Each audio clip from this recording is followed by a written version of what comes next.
Bien, bien chicos, chicas, ¿qué tal? Muy buenos días con todos.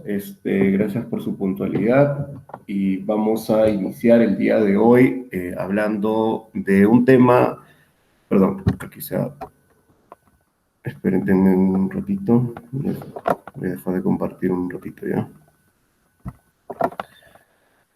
Denme un minutito. Ya,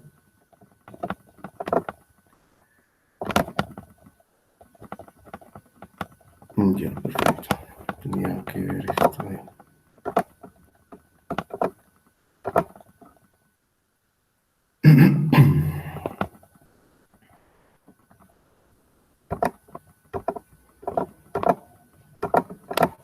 Bien, entonces el día de hoy vamos a ver un tema fundamental, ¿no? Dentro de lo que vamos a ir conociendo a través de todo el proceso de investigación arqueológica que vamos a realizar. Y es que nosotros sabemos muy bien y entendemos que el estudio y la comprensión del pasado para la capacitación, en este caso de ustedes, tiene que orientarse hacia el aspecto técnico-científico, que es lo más primordial, ¿no? Pero antes de llegar a ese aspecto, es sumamente fundamental para nosotros en particular, sus monitores, que necesitamos abordar desde lo más básico hasta lo más complejo, porque vamos a ir viendo este tema en el transcurso de esta semana, bueno, desde el día de hoy hasta la próxima semana, de manera más compleja, ¿no? Hoy día vamos a ver lo más facilito, por decirlo así, conociendo un poco más, y el día lunes vamos a ver lo más complejo y el día miércoles, la próxima semana, vamos a ver lo más complejo, ¿no? Para que nos quede sumamente exacto y sumamente también todo un concepto de las ciencias sociales de manera más interpretativo y más asociativo, ¿no? Cuando vamos a relacionarnos al tema de la arqueología como tal, ¿no? Entonces, esto es fundamental porque nosotros tenemos que entender a las ciencias sociales, entender para qué nos sirven las ciencias sociales o para qué sirven las ciencias sociales actualmente y que va a ser sumamente fundamental, ¿no? Para poder entender las realidades humanas, para poder trabajar en el marco de las sociedades humanas, ¿no? Las problemáticas de estas sociedades, las condiciones de estas sociedades, la organización de estas sociedades, el desarrollo mismo, ¿no? La planificación, los modos de vida, los modos, las costumbres, las tradiciones, ¿no? Nuestras perspectivas sociales también, los hechos, los fenómenos sociales. Entonces, todo esto va a tener un arraigo bastante, en este caso social, bastante, en este caso político, bastante económico, ¿no? Bastante histórico, ¿no? En este caso también bastante el tema del análisis geográfico, ¿no? Se va a ver mucho el tema de la relación entre el hombre y el medio, algo fundamental que es lo que vamos a darnos cuenta cuando empecemos a salir a campo, cuando empecemos a analizar el paisaje cultural, también como el paisaje y la relación con el paisaje natural, ¿no? Entonces, es sumamente importante poder abordar estos aspectos porque nos vamos a dar cuenta de que en realidad las ciencias sociales como en este caso como un proceso importante, eh, va a determinar cierto estudio, ¿no? Tanto desde el aspecto originario, ¿no? Y tanto del aspecto también de los procesos de desarrollo de los seres humanos como tal, ¿no? Entonces, bueno, estamos dentro del primer módulo. Nuestro primer módulo es métodos y técnicas de excavación arqueológica básica, como ya lo habíamos visto, ¿no? Aquí vamos a iniciar sobre temas generales, ¿no? Tanto de la arqueología, pero hablando principalmente de las ciencias sociales, ¿no? Entonces, y obviamente vamos a seguir avanzando con los demás ítems y trabajos, ¿no? ¿Y qué son las ciencias sociales, no? Las ciencias sociales, y esto es fundamental de que ustedes lo apunten, lo coloquen antes de empezar a analizar esto que estamos viendo en la pantalla. Las ciencias sociales van a estudiar en particular tanto el origen, ¿no? Del comportamiento individual, ¿no? Y cuando me refiero tanto al origen del comportamiento individual y también colectivo, ojo, ¿ok? Eso es como primer punto, ¿ok? Vamos a notar eso. En las ciencias sociales se estudian tanto el origen del comportamiento individual y colectivo. Y cuando analizan y estudian el origen del comportamiento individual y colectivo, hablamos tanto desde los aspectos más específicos también en este caso, de la acción del ser humano, ¿no? Dentro de todo un conjunto en el cual él es parte también, o es parte de un conjunto colectivo, en este aspecto de un grupo social determinado. Y vamos a estudiar, y las ciencias sociales en particular se va a encargar, o determinadas disciplinas dentro de las ciencias sociales que ahorita vamos a revisar, se van a encargar de analizar el comportamiento individual, pero a través de la acción y a través de la influencia que determina el individuo hacia el grupo social determinado, ¿no? Ahora, esa acción del individuo, ¿no? Cuando nosotros, por ejemplo, por lo particular, determinamos una acción específica, ¿no? Vamos a poner un ejemplo, ahora que estamos en toda esta coyuntura política y de que tanto se habla de Sendero Luminoso, de que tanto se habla del terrorismo, de que tanto se habla de esta política, ¿no? Que estamos viviendo en una política bastante amanerada, bastante desinformada, ¿no? Bastante cruel con la gente, porque en realidad es bastante cruel con las personas actualmente, ¿no? Ya que estamos en toda esta coyuntura, vamos a poner justamente un ejemplo y vamos también a darnos cuenta cómo las ciencias sociales en la actualidad y las ciencias sociales en la pandemia también han sido fundamentales, sumamente fundamentales. Por ejemplo, ¿no? Vamos a colocar el tema de Sendero, ya que hablan mucho de Sendero Luminoso, ¿no? Sendero Luminoso fue un grupo terrorista, sí, obviamente que sí, fue un grupo terrorista, bueno, Sendero Luminoso fue un movimiento en realidad ideologizante que tenía como fachada el Partido Comunista del Perú, ¿no? El PC, el EPC, el Partido Comunista, el PC. Entonces, el Sendero era una organización sumamente planificada, tenía un elemento, tenía diferentes elementos bases, tenía un eje central, ¿no? Una cabeza de elementos bases, y por allí, de una u otra manera, también a partir de los elementos bases, se configuraban también estamentos en diferentes partes del Perú, ¿no? Que también movían a la gente, activaban a la gente, ¿no? Y determinaban cierta particularidad que después obviamente se plasmaba en sus acciones como tal, ¿no? Que en este caso eran acciones terroristas. Y eso tenemos que darnos cuenta también, ¿no? Que en realidad, o sea, Sendero fue un grupo que determinó acciones terroristas, ¿sí? Pero no fue un grupo como tal terrorista, ¿no? Sino fue un grupo armado que a través de sus acciones, las acciones eran terroristas como tal, ¿no? Eso como punto aparte. Entonces, Sendero tenía una cabeza, ¿no? Tenía una mente pensante que movía a toda la cúpula, ¿no? Y que era Abimael Guzmán, ¿verdad? Que muchos de repente de ustedes lo conocen o han escuchado ahora último, ¿no? Que tanto se habla de Abimael Guzmán y de Sendero Luminoso. Y Abimael Guzmán fue un personaje, ¿no? Fue un personaje político, fue un personaje en cierta medida disidente, porque muchas veces a las personas universitarias que hacen política también los discriminan o los tildan de terrucos, ¿no? Obviamente también, bueno, en la actualidad, en esa época era un poco más la discriminación ligada al tema racial, ¿no?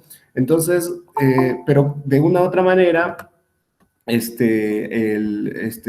Abimael Guzmán en este caso, ¿no? Lo que hacía era un poco un trabajo bastante interesante, porque al final lo que determinó el trabajo que hizo Abimael Guzmán para poder activar Sendero Luminoso, por ejemplo, ¿no? Fue un trabajo de 20 años, antes del año 1980, ¿no? Cuando fue la primera acción de Sendero Luminoso en la comunidad de Chuchi, ¿no? En Ayacucho, donde quemaron las ánforas, ¿no? Y fue la primera advertencia de Sendero Luminoso. Pero antes de eso, o sea, Abimael Guzmán en realidad un día anterior a la quema de esas ánforas en Chuchi, en Ayacucho, no se le ocurrió la idea de declararle la guerra al Estado, ¿no? No, esto fue un proceso de 20 años de trabajo, ¿no?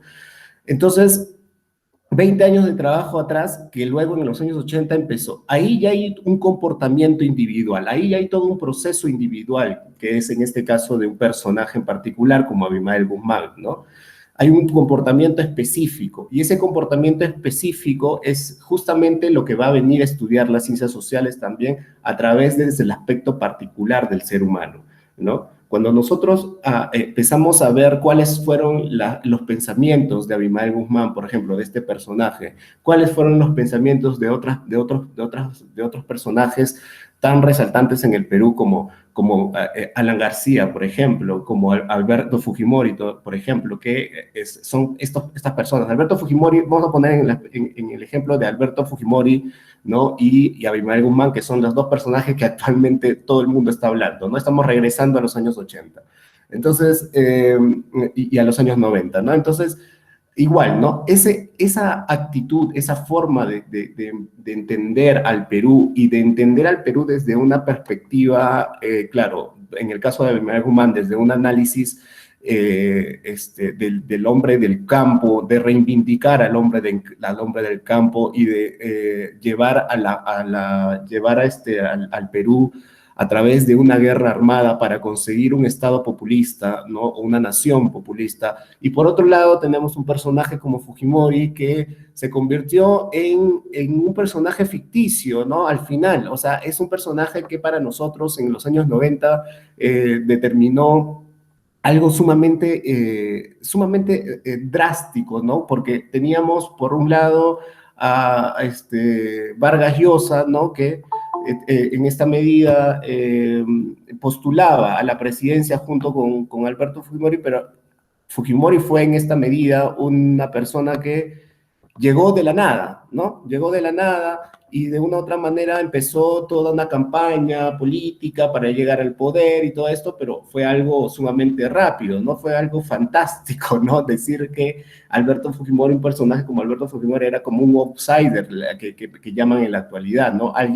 Alguien sumamente improvisado, ¿no? A diferencia que ahora actualmente, por ejemplo, ¿no? Al candidato Castillo se menciona que es un candidato sumamente improvisado. Algo similar era así también Alberto Fujimori, ¿no? Solamente que en este caso Fujimori llegó a ser una persona que de una otra manera sí estaba mucho más preparada, ¿no? Era un ingeniero mucho más preparado. Eso no quita que un profesor como el profesor Castillo no sea una persona preparada, solamente que le falta la experiencia, ¿no? Principalmente el tema de la experiencia.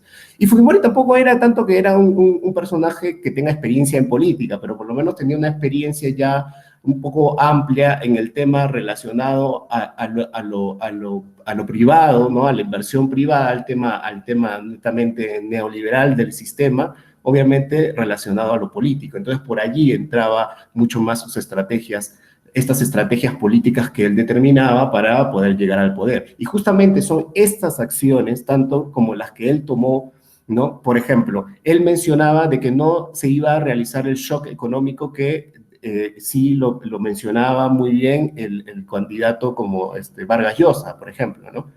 Y Fujimori decía, no, no vamos a hundir al Perú, no vamos a vender nuestras empresas, no vamos a vender el Perú como tal, ¿no?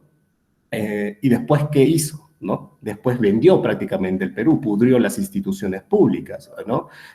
Sentó las bases de una corrupción mucho más sistematizada y que hasta la actualidad nos viene perjudicando, ¿no? Y con la pandemia se ha estigmatizado mucho más. Entonces, por eso es que actualmente se critica Fujimorismo, ¿no? Y creó al Perú en un narcoestado.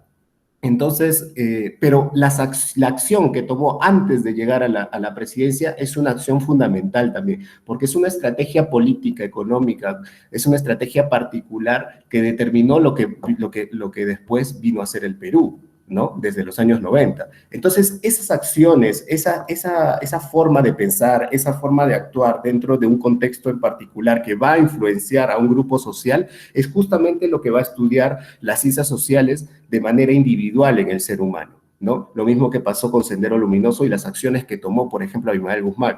Todo ya lo tenía fundamentado, todo ya lo tenía programado, todo ya lo tenía a través de una preparación que duró 20 años, por ejemplo, en este caso de este terrorista, ¿no? En este caso de este personaje, ¿no? Entonces, de una u otra manera, esas formas de poder fundamentar, influenciar dentro de un aspecto social o dentro de un fenómeno en particular, porque si hablamos de fenómenos, la guerra armada que se vivió aquí en el Perú fue un fenómeno social que determinó muertes, que determinó una crisis política, una crisis social, una crisis económica también, ¿no? Lo que pasó en los años, desde el año 85 hasta el año 90 con el gobierno de Alan García, el primer gobierno, y fue la mayor crisis en la historia del Perú a nivel económico, también fue parte de un fenómeno social, ¿no?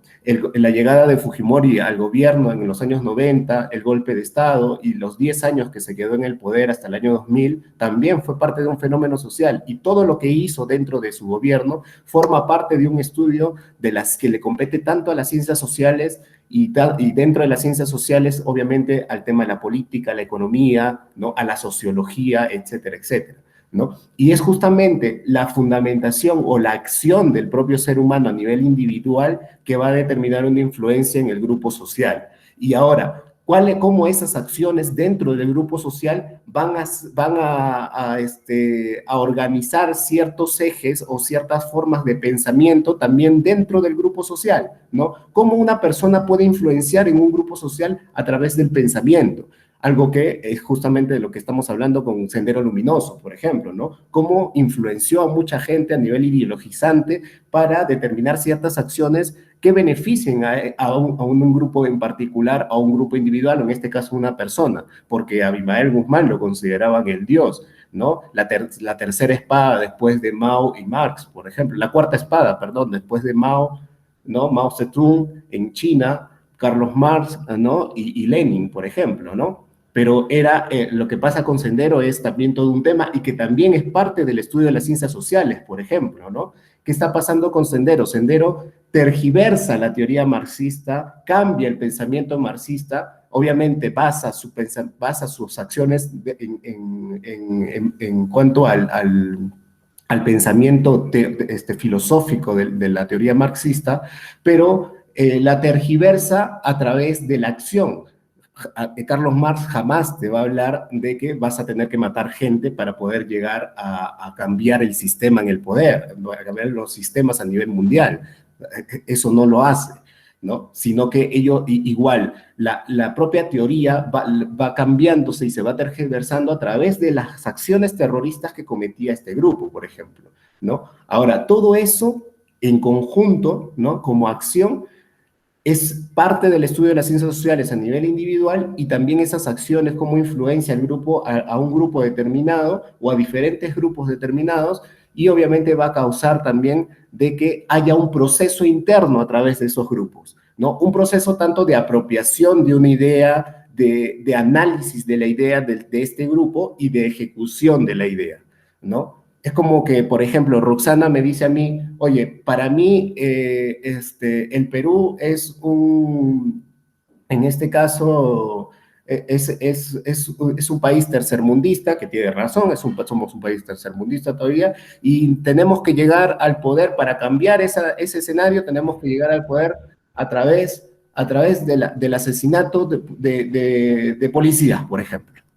Entonces, esa es una acción subversiva, ¿verdad? Es una acción de rebelión como tal. Pero Roxana me influencia a mí y ella comienza a fundamentarme por qué tiene que ser así. Y yo llego a decirle, oye, sabes que tienes mucha razón. Entonces yo empiezo a nutrirme de esa influencia de Roxana, ¿no? Y comienzo a pasarle esa misma idea a Fran o a los demás de ustedes, por ejemplo, ¿no? Y todos cogen esa idea, pero si nos damos cuenta, todas esas ideas no son así nomás cogidas, ¿no? Sino son parte de un procesamiento de influencia primero, un procesamiento de apropiación de la idea, un procesamiento de análisis de la idea, de lo que está pasando en tu cabecita con respecto a lo que estás pensando con respecto a esa idea, y un procesamiento a través de la ejecución de esa idea. Entonces, todo ese proceso en realidad es un proceso que se estudia también, y se estudia ¿por qué? Porque tanto a nivel individual, porque la acción, la ejecución final que nosotros vamos a determinar a partir de esa idea, va a influenciar al grupo social y por lo tanto esto es parte de un análisis más profundo que compete a las ciencias sociales en general, ¿no? Y es justamente lo que estamos viviendo, ¿no? Ahora, aparte del tema, de este tema político que les he colocado como ejemplo, ¿no? De que tanto se habla en la actualidad de Sendero y de Alberto Fujimori. Otro caso es el tema de la pandemia, por ejemplo, ¿no? El tema de la pandemia. Cuando se inició la pandemia, ¿no? Que fue el año pasado, en el mes de marzo, cuando empezaron a cerrar todo, no sé si ustedes se acordarán, aquí en Cajamarca, yo me acuerdo muy bien, llegó en el mes de mayo aproximadamente, o antes del mes de mayo, claro, en el mes de abril, a nivel nacional se decretó que tales días iban a salir las mujeres al mercado y tales días iban a salir los hombres al mercado, ¿verdad?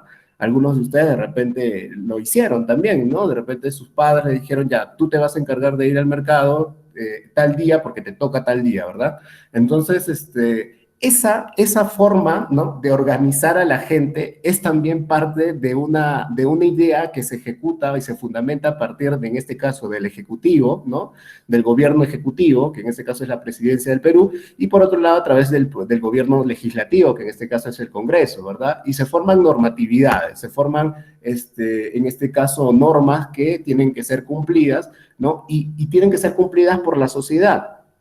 Entonces, en el marco de un fenómeno social como la pandemia, porque la pandemia también es un fenómeno social, no es un hecho social, ojo. Un hecho social, por ejemplo, es que Perú, por ejemplo, haya llegado al Mundial después de 30 años, creo, por ejemplo, ¿no? Eso es un hecho social, ¿no? Porque ya se determinó en cierta medida antes. Antes el Perú iba a los mundiales, ¿no? Luego pasó una época de crisis a nivel futbolística, pero después de tantos años el Perú volvió a llegar a un mundial. Eso se determina como hecho social, ¿no? Algo fáctico. En cambio, un fenómeno ya conlleva a diferentes cuestiones, ¿no? A diferentes cuestiones que se han ido arrastrando a través del tiempo, ¿no?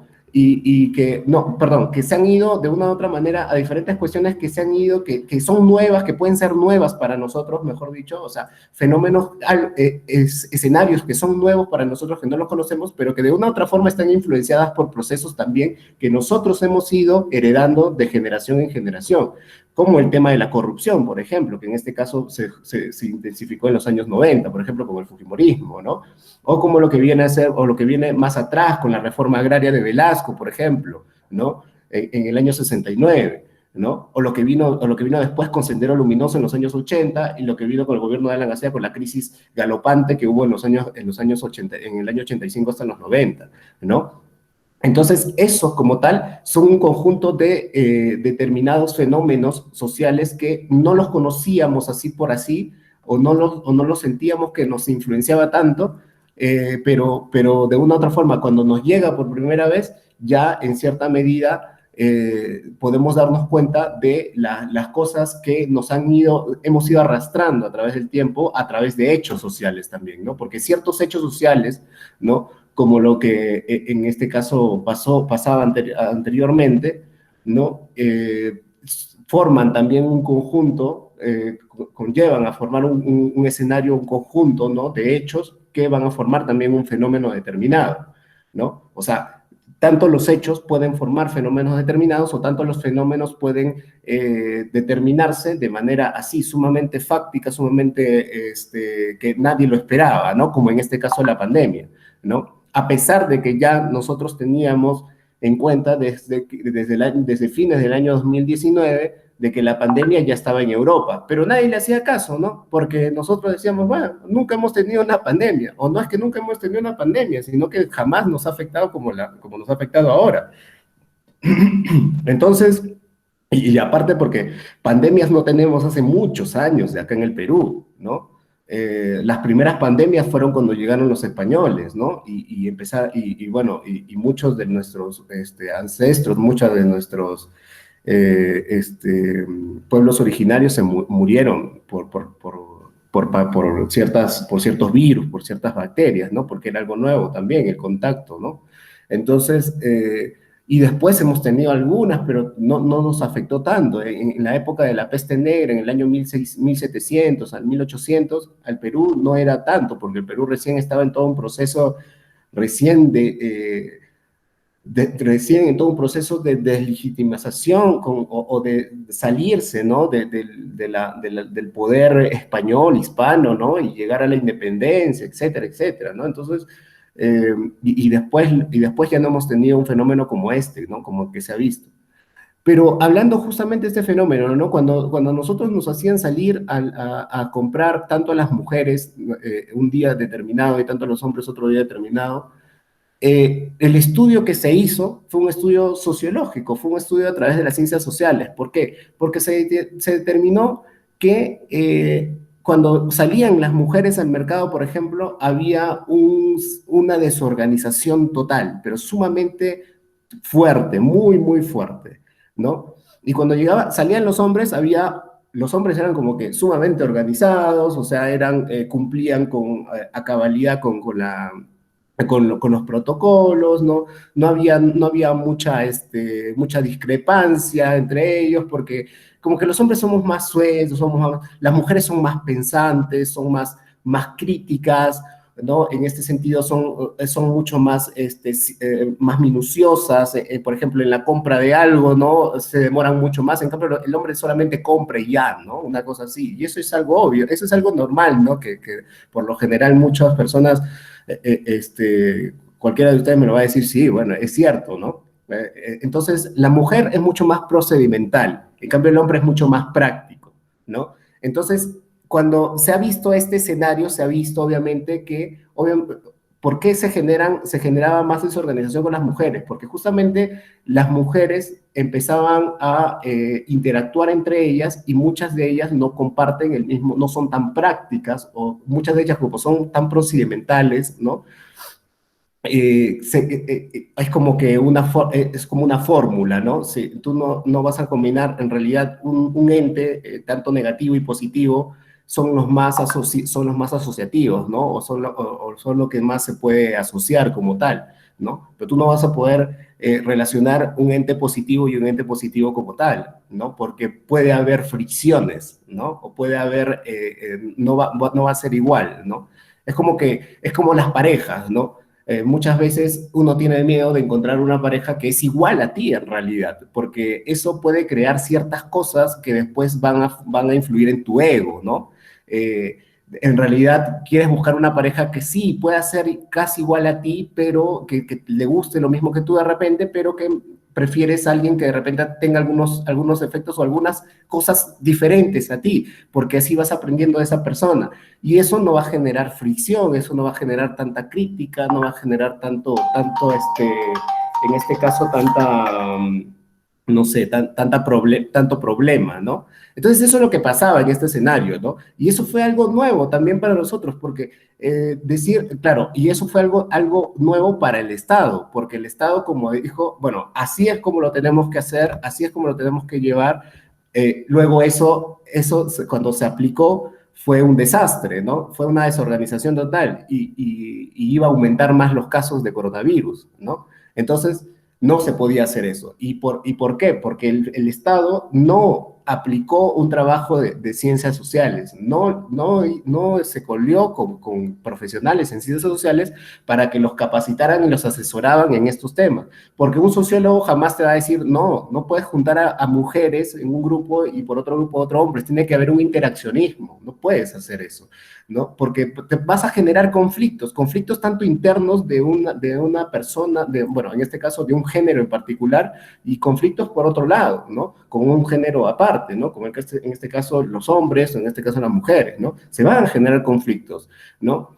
En el caso de los hombres, como son más prácticos, son más rápidos a través de la acción. Entonces, por ese lado, ya no hay tanto conflicto.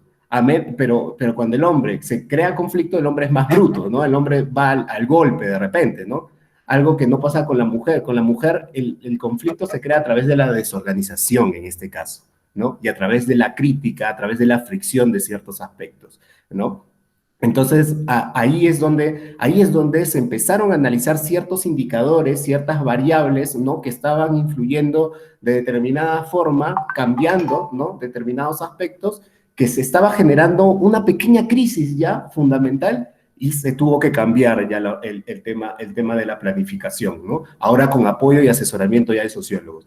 El Estado actualmente necesita de sociólogos, necesita de científicos sociales, ¿no? Por todos los aspectos, en todos los aspectos como tal. Incluso hasta los mismos arqueólogos, ¿no? Como el que les comentaba ahí el día lunes, les comentaba que, ¿no? La arqueología, cómo también nos ha permitido un poco en el tema del coronavirus también, o en el tema de fenómenos naturales como el fenómeno del niño, por ejemplo, ¿no? Etcétera, ¿no? Entonces, eso es lo que de una u otra manera podemos hablar cuando decimos que las ciencias sociales, ¿no? En particular, cuando hablamos de las ciencias sociales, estamos hablando de este estudio, ¿no? Del comportamiento, tanto en este caso del comportamiento el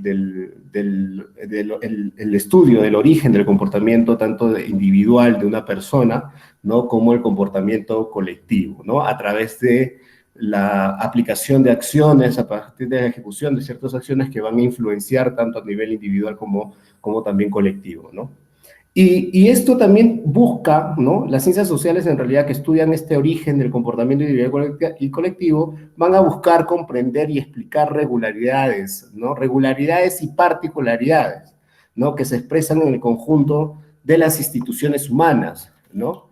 Entonces, todo esto, por favor, hay que anotarlo, chicos, ¿ya? Hay que irlo anotando porque esto es fundamental, ¿ok? Las ciencias sociales van a estudiar el origen del comportamiento individual y colectivo, pero van a buscar comprender y explicar regularidades y particularidades que se expresan en el conjunto de las instituciones humanas, tanto de las formas de institución humana a nivel individual, o sea, la moral, la ética, por ejemplo, como persona, cómo tú te vas a fundamentar como persona, ¿no? Y eso va a ser una comprensión también para otra persona, ¿no? Y esa otra persona va a comprender tu ética, tu moral, tu forma de ser a nivel individual y la va a tratar de comprender, pero la va a tratar de explicar.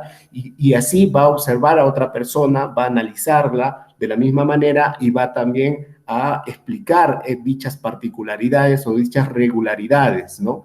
Y luego, a través de todo un estudio en conjunto, va a sacar resultados y va a decir, esta sociedad es de tal categoría, ¿no? Eso es lo que se hace, eso es lo que se encarga de hacer las ciencias sociales como tal, en todos los aspectos fundamentales, ¿no? Entonces, y obviamente también instituciones humanas, no tanto a nivel individual, sino también colectivo, ¿no? Como la política, por ejemplo, ¿no? Entonces, eso es lo fundamental que tenemos que entender cuando hablamos de ciencias sociales. Las ciencias sociales se van a originar a partir de la filosofía, y la filosofía es el elemento fundamental del conocimiento, ¿no? La filosofía en realidad utiliza la ciencia como tal, ¿no? La ciencia en particular para poder responder a ciertas interrogantes a nivel de cuestiones racionales o hipótesis o leyes racionales, ¿no? Que se va a encargar de definir ciertos también comportamientos individuales del ser humano, ¿no? A través de un entendimiento holístico. Y cuando hablo del entendimiento holístico, estoy hablando de una profundización en el conocimiento a través de el abarcar el todo, ¿no? Abarcar el todo en el conocimiento e ir buscando las respuestas a través de este análisis del todo, ¿no?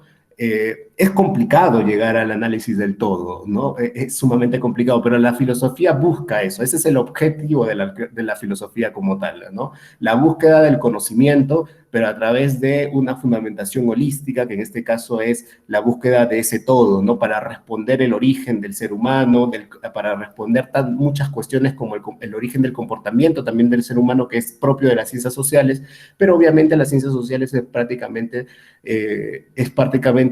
están dentro de la filosofía como tal, a partir del entendimiento del ser humano y de la comprensión de las acciones del ser humano hacia su propia sociedad y luego entender a esta sociedad en su conjunto en particular, ¿no? Entonces, eso como tal, y obviamente porque porque es ciencias sociales, ¿no? ¿Por qué hablamos de ciencias sociales, profesor? ¿Por qué hablamos de la sociedad como una ciencia? No, no estamos hablando de la sociedad como una ciencia, estamos hablando de las acciones, de los comportamientos, de los fenómenos, de los hechos sociales que se ejecutan a partir de la propia acción del hombre, ¿no? Y que se determinan a partir de la propia acción del hombre, y por lo tanto, para entender eso necesitamos de procedimientos que nos permitan entender y comprender eso para que no vuelva a ocurrir o para poder nuevamente, o para mejorarlo y para que después se haga de manera adecuada, ¿no? Entonces, por eso es cuando hablamos mucho del tema, justamente de este tema, ¿no? Del sendero luminoso, del fujimorismo con la corrupción y el crimen organizado, porque son obviamente grupos criminales, ¿no? Son dos elementos que han sido criminales cada uno en diferentes aspectos, ¿no? Uno de manera más disidente, uno al que tenían que eliminar y otro que estaba en el poder, pero era también un elemento negativo para el Perú, ¿no? Como fue el fujimorismo, ¿no? Entonces, todo esto igual, ¿no? De todas maneras, está enfocado en poder analizarlo desde las ciencias sociales porque va a alcanzar justamente a través de todo un procedimiento, va a alcanzar la respuesta a eso específicamente. Por eso es que mucho se habla de eso como no tenemos que volver a eso, ¿verdad? No se tiene que repetir la historia. Muchas veces hemos escuchado esa palabra, ¿no? No se tiene que repetir la historia. Ya, está bien. Para que no se repita, necesitamos de las ciencias sociales para poder profundizar en esos hechos o en esos fenómenos y poder darnos cuenta exactamente qué es lo que pasó mal, qué es lo que se hizo mal, qué es lo que hizo mal la sociedad, qué es lo que hizo mal las instituciones para que naciera eso como tal. Entonces tenemos que analizar a la sociedad. Analizar a la sociedad es sumamente complejo. No es como estudiar ingeniería, no es como estudiar medicina, ¿no? Que es sumamente fáctico, práctico, te vas a la acción como tal, ¿no? No, no, no. Esto es teoría y es acción. Y la teoría es la más complicada.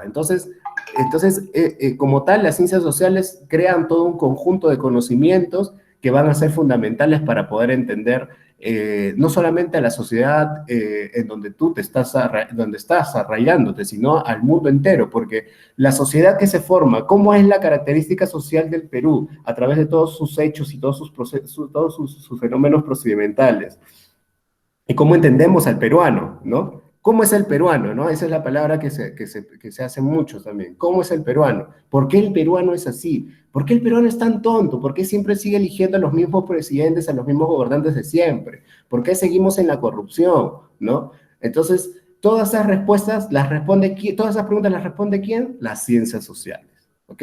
Entonces, tenemos que profundizar en esto para poder también a través de esto poder también darnos cuenta cuando nosotros vamos a ir al campo, por ejemplo, a la arqueología, ¿no?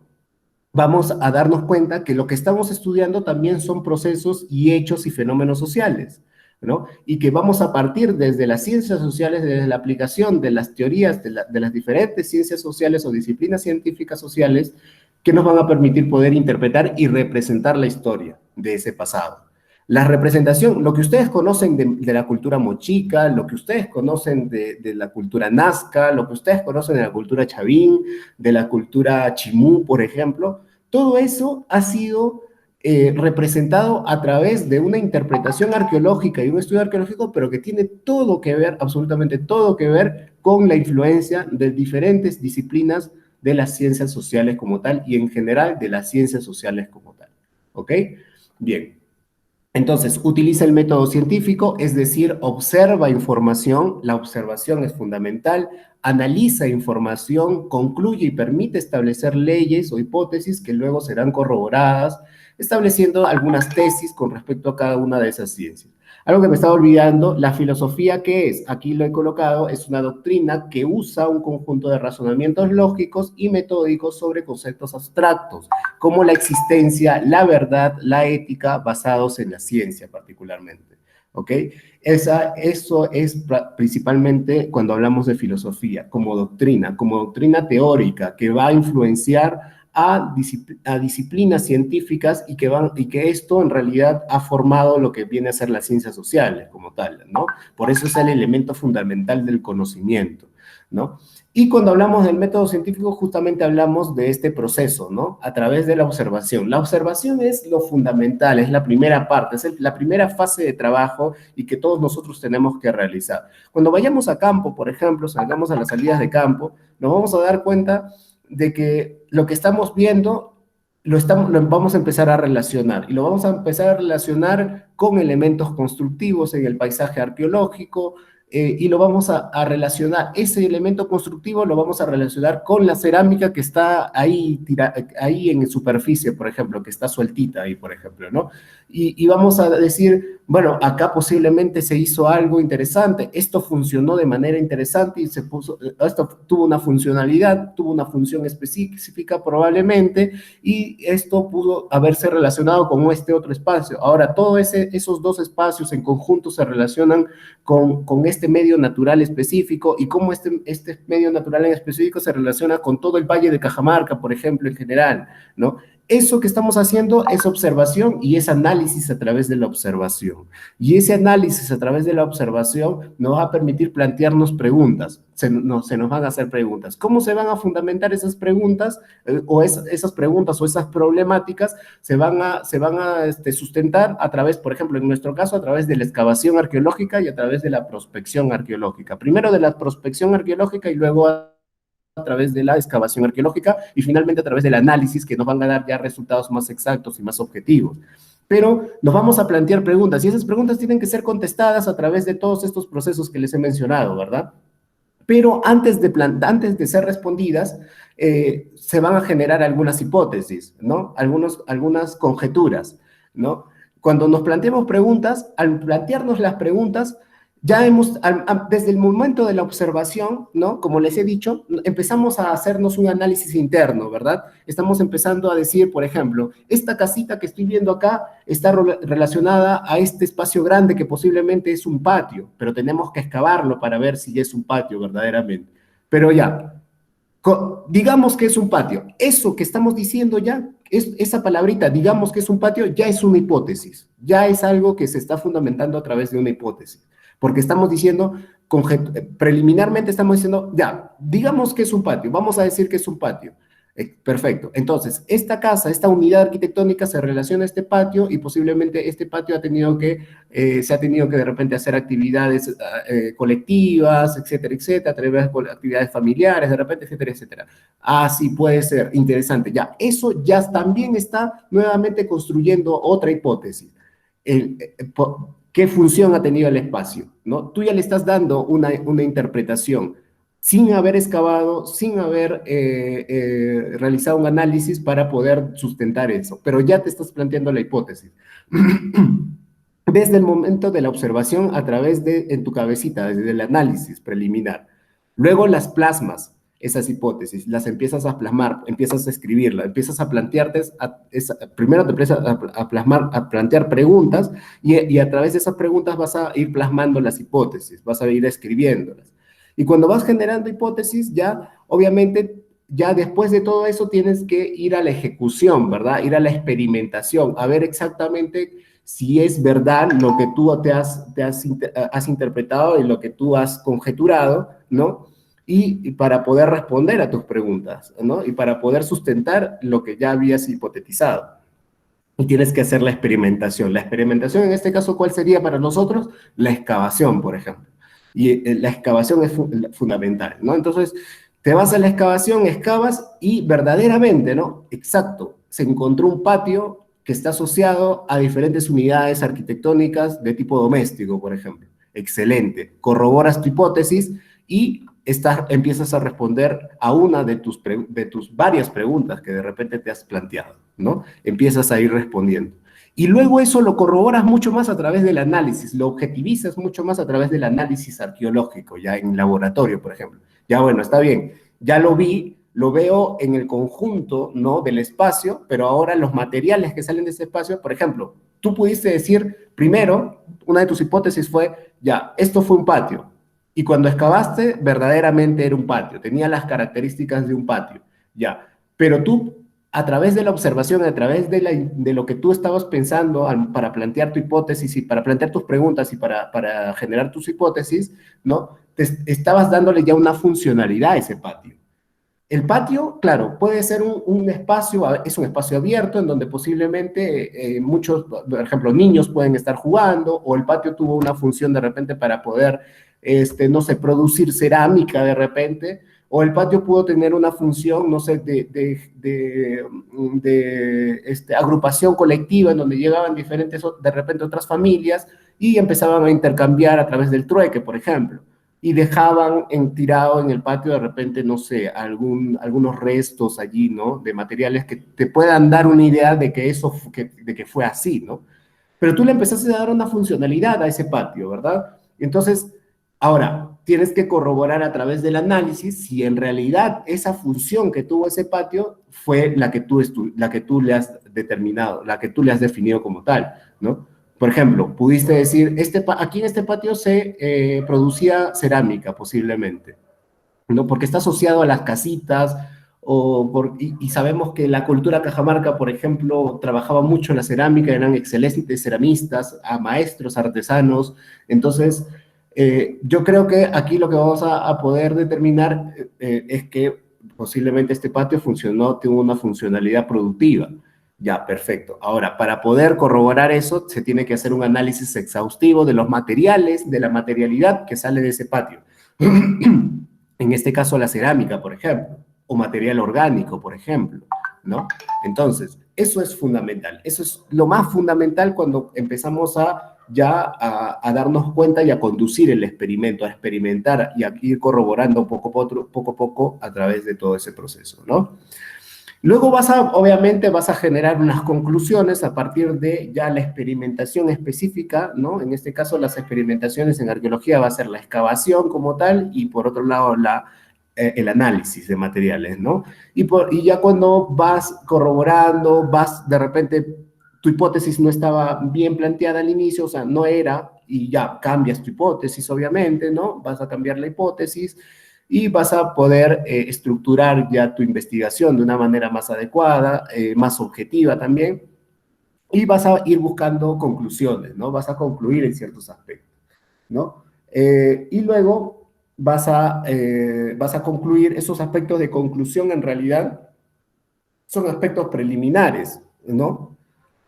Porque en realidad después vas a ver que los resultados pueden ser fundamentales, pueden ser objetivos o todavía necesitan ser estudiados a más profundidad, ¿no? Entonces, cuando ya necesitas profundizar, necesitas determinar a más profundidad ciertos resultados, ya ahí viene a tallar, por ejemplo, en la arqueología, ya ahí viene a tallar, por ejemplo, el tema el tema por ejemplo, del análisis ya más especializado, por ejemplo, ¿no? Y que en este caso, por ejemplo, es el análisis de carbono 14, por ejemplo, ¿no? Tú sacaste una conclusión, pero no me cuadra esta conclusión, o sea, está bien, yo puedo concluir ya que este espacio funcionó, tú ya he excavado, ya he analizado el material en laboratorio, todo se ajusta a esto, pero hay algo allí, hay algo siempre en la investigación que no cuadra, ¿no? Que no encaja dentro del rompecabezas. Entonces tú dices, ya, necesito ya ahora hacer algo más especializado. Y en arqueología, ¿cuál es o sea, lo más especializado como tal es el tema de lo físico-químico, por ejemplo? Ya necesito datar este elemento. Si no lo dato, entonces no voy a poder estar tranquilo. Ya, ahora lo voy a datar. Le voy a dar una datación. En este caso, una datación absoluta que me va a permitir qué cosa, arrojar unas fechas más objetivas, más fundamentales para poder entender bien exactamente cuál es ese elemento, cómo cronológicamente ha estado asociado a un espacio en particular, ¿no? Entonces, eso es lo que vamos a ir buscando y luego a partir de eso ya se van a reportar resultados, ¿verdad? Pero es un monitoreo constante, es un estudio constante. En realidad, este ciclo del método científico no va a parar nunca. Por lo tanto, es como un círculo vicioso, es un círculo que siempre va a ir fundamentándose más, incluso cuando tú vas a arrojar resultados, esos resultados van a tener algunas preguntas más, ¿verdad? Exacto, porque nosotros, por ejemplo, cuando vamos al sitio arqueológico a excavar, con una, ya habiendo observado, habiendo planteándonos preguntas, vamos directo a la ejecución, a la experimentación, nos vamos a la cuarta fase, porque ya hemos prospectado, ya hemos observado, ya nos hemos planteado preguntas, ya hemos generado hipótesis, ahora tenemos que experimentar para sustentar todo lo de atrás, ¿verdad? Entonces, pero nosotros vamos y ya, podemos sustentar todo lo que está detrás, pero nos vamos a ir con más preguntas. Nos vamos a ir con muchas más preguntas del sitio, porque no podemos excavar todo el sitio completo, ¿no? A menos que tengamos varias temporadas de excavaciones, ¿no? Y que el objetivo sea excavar todo un sitio, ¿no? Pero por lo general no se excava todo el sitio. Entonces, es sumamente complicado porque cada vez que vamos a ir al sitio, vamos a excavar, nos vamos a ir, pero nos vamos a ir con muchas más preguntas. Por lo tanto, el método científico no va a parar, el círculo, el ciclo no va a parar y por lo tanto la investigación jamás va a parar tampoco. ¿Ok? ¿Hasta acá tienen alguna consulta, chicos, chicas? ¿Algo que no haya quedado claro?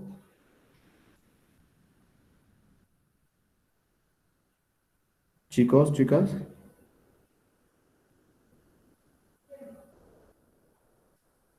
¿Sí me escuchan? Creo que estoy compartiendo. Ah, sí, ¿no? Sí, sí. Está bien. Sí me escuchan, ¿no? Chicos, respondan, ¿están ahí? Sí. Ya, ya está bien. Ya, perfecto. Entonces, si no tienen ninguna consulta hasta acá, seguimos. Entonces, vamos a ver esta parte. Esperen un momentito.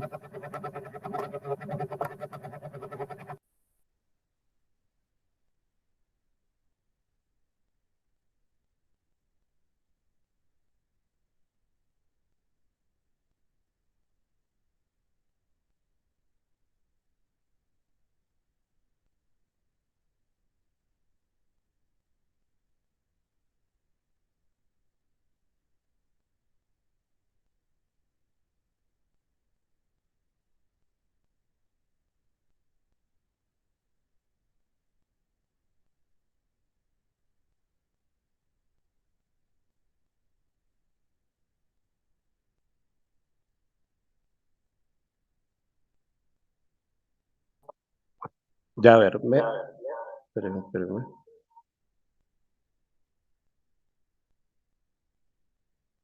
Ya, me he conectado un ratito desde acá del celular para poder, este, hablar aquí, ¿ya? Ya, a ver, vamos a seguir compartiendo. Bien, entonces hasta aquí no tienen una consulta, ¿no? Bien, entonces pasamos a esta parte exactamente, a ver, a hablar así de manera súper general. Vamos a hablar, sí, particularmente de cada una, pero ahorita tenemos que hablar de manera así general de cada una de estas disciplinas dentro de las ciencias sociales como tal, ¿ok? Entonces, tenemos a la geografía, tenemos a la historia, a la lingüística, tenemos a la economía, a la política, a la antropología y a la sociología como las principales disciplinas científico-sociales que existen, ¿no? Entonces, cada una en realidad va a estar sumamente relacionada. Las ciencias sociales se relacionan muy, muy bien, igual como otras, bueno, disciplinas también técnico-científicas de repente, ¿no? Pero las ciencias sociales tienen una relación muy, muy fundamental, muy interesante, porque a partir de esta relación es que las interpretaciones a nivel de la sociedad se van a especular y se van a determinar de manera mucho más factible, ¿no? Entonces, cuando hablamos de la geografía, de la misma manera que hablamos de la relación del hombre, ¿no? La geografía es el estudio de la Tierra, ¿verdad? Es el estudio de la Tierra a partir de todos estos procesos de cambios morfológicos, ¿no? A través de los tipos morfológicos de las montañas, ¿no? Cómo van cambiando y cómo esto va generando diferentes tipos de pisos altitudinales. Y aquí, obviamente, porque se aprecia mucho el tema de la misma gente a través de la sociología, porque la gente utiliza esos pisos altitudinales para su aprovechamiento a través de recursos, ¿no? Y eso se ha utilizado desde hace muchos años, desde la época colonial, desde la época prehispánica, ya, y ahí ya estamos hablando de historia, por ejemplo, y las características del hombre, por ejemplo, para el aprovechamiento de todo eso, fue la organización por tribus, de repente fue la organización por sectas, fue la organización por bandas, por ejemplo, ya ahí ya estamos hablando de antropología, por ejemplo. Bueno, y el sistema productivo se basaba, por ejemplo, en el aprovechamiento de estos pisos altitudinales gracias a una forma, a una morfología geográfica que permitía justamente eso, ¿no? Y todo esto beneficiaba a la comunidad a través de aspectos netamente organizativos y que les beneficiaba a través de recursos. Ya, ahí estamos hablando de economía. Ahora, esta sociedad se organizaba de determinada manera a nivel administrativo, ¿no? Y había un ente que los dirigía a la gran mayoría, entonces ya ahí ya estamos hablando de política, ¿no? Y bueno, estas personas también se comunicaban y se interrelacionaban a través de un lenguaje, ya ahí también estamos hablando de la lingüística. ¿Se dan cuenta cómo de un ejemplo nada más chiquito de la geografía hemos sacado ya toda una conectividad, toda una conexión de diferentes aspectos que ya determinan no tanto el aspecto natural de la geografía, sino también el aspecto de la intervención del hombre, la forma de pensamiento del hombre, la perspectiva de organización y también en este caso cómo se van organizando a nivel económico, político y también cómo se van interactuando a través de qué lenguaje, etcétera, etcétera, ¿verdad? Entonces, eso es particularmente cuando hablamos de ciencias sociales. Esta interrelación también que existe entre las diferentes subdisciplinas y que va a permitir que ciertos aspectos se vayan definiendo de manera mucho más general, mucho más estructurada, que no solamente se estudie una particularidad, sino de que se empiece a interpretar muchos aspectos de la sociedad en relación a un determinado medio, en este caso en particular un medio geográfico, ¿no? Entonces, el estudio de la tierra, el estudio de los elementos naturales, que también dentro de la geografía, por ejemplo, está la geología, por ejemplo, ¿no? La hidrología, por ejemplo, ¿no? Que ya son subdisciplinas dentro de esta disciplina científica de la ciencia social, ¿no? Que es la geografía. Entonces, eso nos va a permitir, incluso esas subdisciplinas nos van a permitir profundizar mucho más en el conocimiento y profundizar mucho más en determinados procesos que son más particulares y que van a ser fundamentales para alcanzar una interpretación más general, más fáctica, ¿no?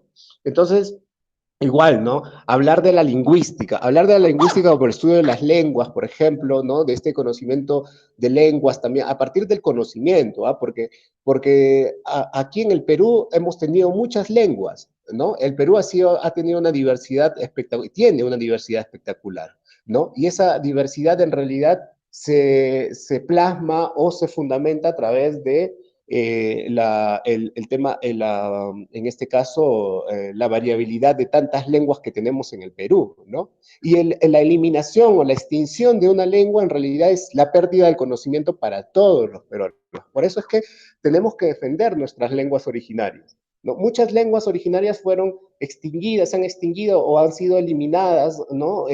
Desde el inicio del contacto con los españoles, ¿no? Y eso nos ha permitido a nosotros que no tengamos un conocimiento más amplio de nuestro Perú, ¿no? En el mundo entero hay aproximadamente algo de 6.000 lenguas, y un poco más, si no me equivoco, si mal no me equivoco, ¿no? El Perú tiene actualmente alrededor de 130 y tantas lenguas, y por ahí no tengo el número exacto, pero tiene 130, de las 600, de las 6.000 lenguas que tiene el mundo, ¿no? Entonces, pero poco a poco se han ido extinguiendo varias lenguas, ¿no? Varias lenguas originarias, ¿no? Ahorita las principales lenguas, bueno, el castellano, que no es una lengua de nosotros, no es un idioma de nosotros, una lengua tampoco, sino es algo impuesto, pero nuestras lenguas originarias como el quechua, ¿no? El aymara, ¿no? Las lenguas del oriente, por ejemplo, ¿no? O sea, muchas de ellas también aparte de estas lenguas, han desaparecido, ¿no? Y por lo tanto, esa desaparición provoca un desconocimiento no solamente de aspectos tradicionales y costumbristas de una sociedad que pueden ser beneficiosos para la sociedad moderna, sino que perdemos la conciencia de que tenemos muchos grupos sociales y mucha diversidad en el Perú que tiene que ser respetada. Por eso es que se crean conflictos, ¿no? Por eso fue lo que pasó en Bagua, por ejemplo, ¿no? Cuando en el año 2016, 2000, perdón, en el año 2000, en el segundo gobierno de Alan, en el año 2007, en adelante, si mal no me equivoco, el baguazo, ¿no? El tema del baguazo fue lo que nos dio a entender exactamente que el Perú no se basa exactamente en la institucionalidad pública y que la institucionalidad pública tiene que arraigar todas las decisiones y en este caso imperarlas, ¿no? Fundamentarlas de manera en este caso, impositiva, ¿no? Y que el gobierno es el que manda, no. El Perú no es así. El Perú, claro, se cumplen las leyes, se tienen que cumplir las leyes, se tiene que cumplir la norma, pero el Perú tiene mucha diversidad. Por eso es que hay tratados, por eso es que hay leyes internacionales también que defienden la libre determinación de los pueblos, por ejemplo. El Baguazo fue un ejemplo tanto de una guerra de querer en este caso, asesinar a los indígenas para poder, ¿qué? Para poder apropiarse de su territorio, de un territorio que por lo general tiene un conocimiento amplísimo, ¿no? Sumamente amplio de las comunidades específicamente, ¿no? De nuestras comunidades indígenas.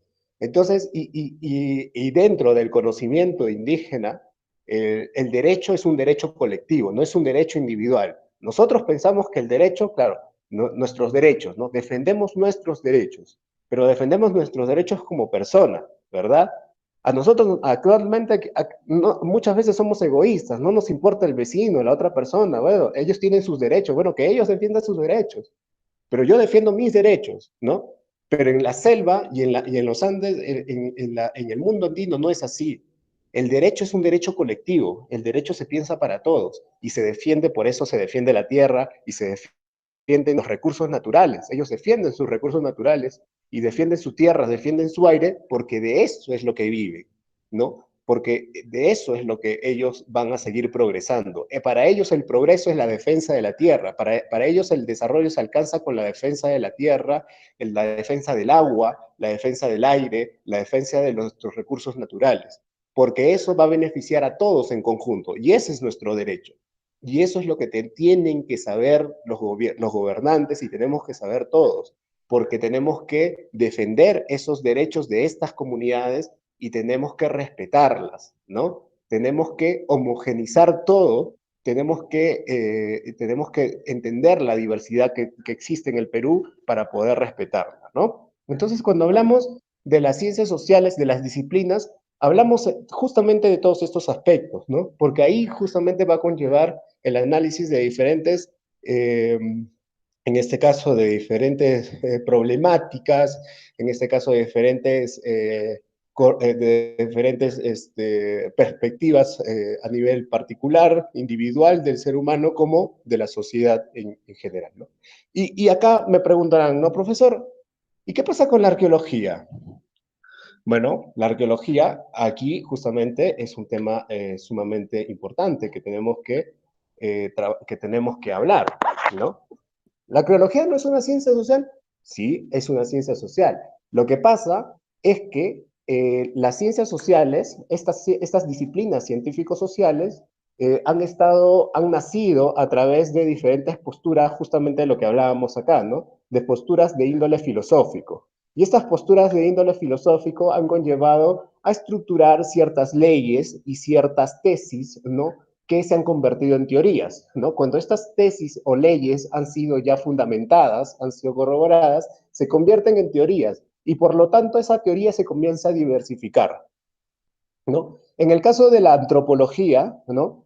Y eso tenemos que analizarlo bien en el aspecto de dos corrientes específicas que forman a la arqueología, tanto la antropología como en el ámbito de Europa, ¿no? Es el tema de las humanidades, pero las humanidades ligadas al tema de la historia y la sociología, ¿no? Entonces, la arqueología nace en Europa, ¿no? Y eso justamente aquí es lo que quiero conversar con ustedes, el origen de la arqueología. Se les dejó como tarea y justamente llegamos a este punto en donde vamos a hablar un poquito de la tarea. ¿Qué investigaron sobre el origen de la arqueología? Y acá, antes de preguntarles a ustedes qué han investigado sobre el origen de la arqueología, les quiero dar una parte introductoria, ¿no? ¿Por qué la arqueología no está dentro de todo este conjunto, ¿no? De todo este conjunto que está acá, ¿no? Entonces, ¿por qué? Porque hay dos teorías o dos corrientes específicas, cuando hablamos de corrientes teóricas, ¿no? dos grupos específicos, uno en Europa y uno en Norteamérica. Cuando hablamos de Norteamérica, hablamos de la antropología, de esta antropología cultural, ¿no?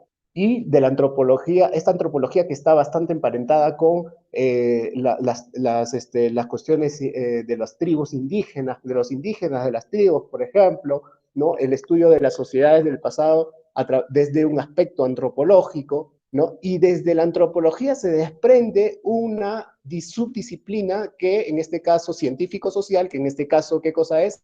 La arqueología. Por eso es que cuando tú te vas a Estados Unidos a especializarte, eres arqueólogo, por ejemplo, y te vas a Estados Unidos a especializarte para hacer una maestría, un doctorado, en realidad haces la maestría y el doctorado en antropología, no en arqueología.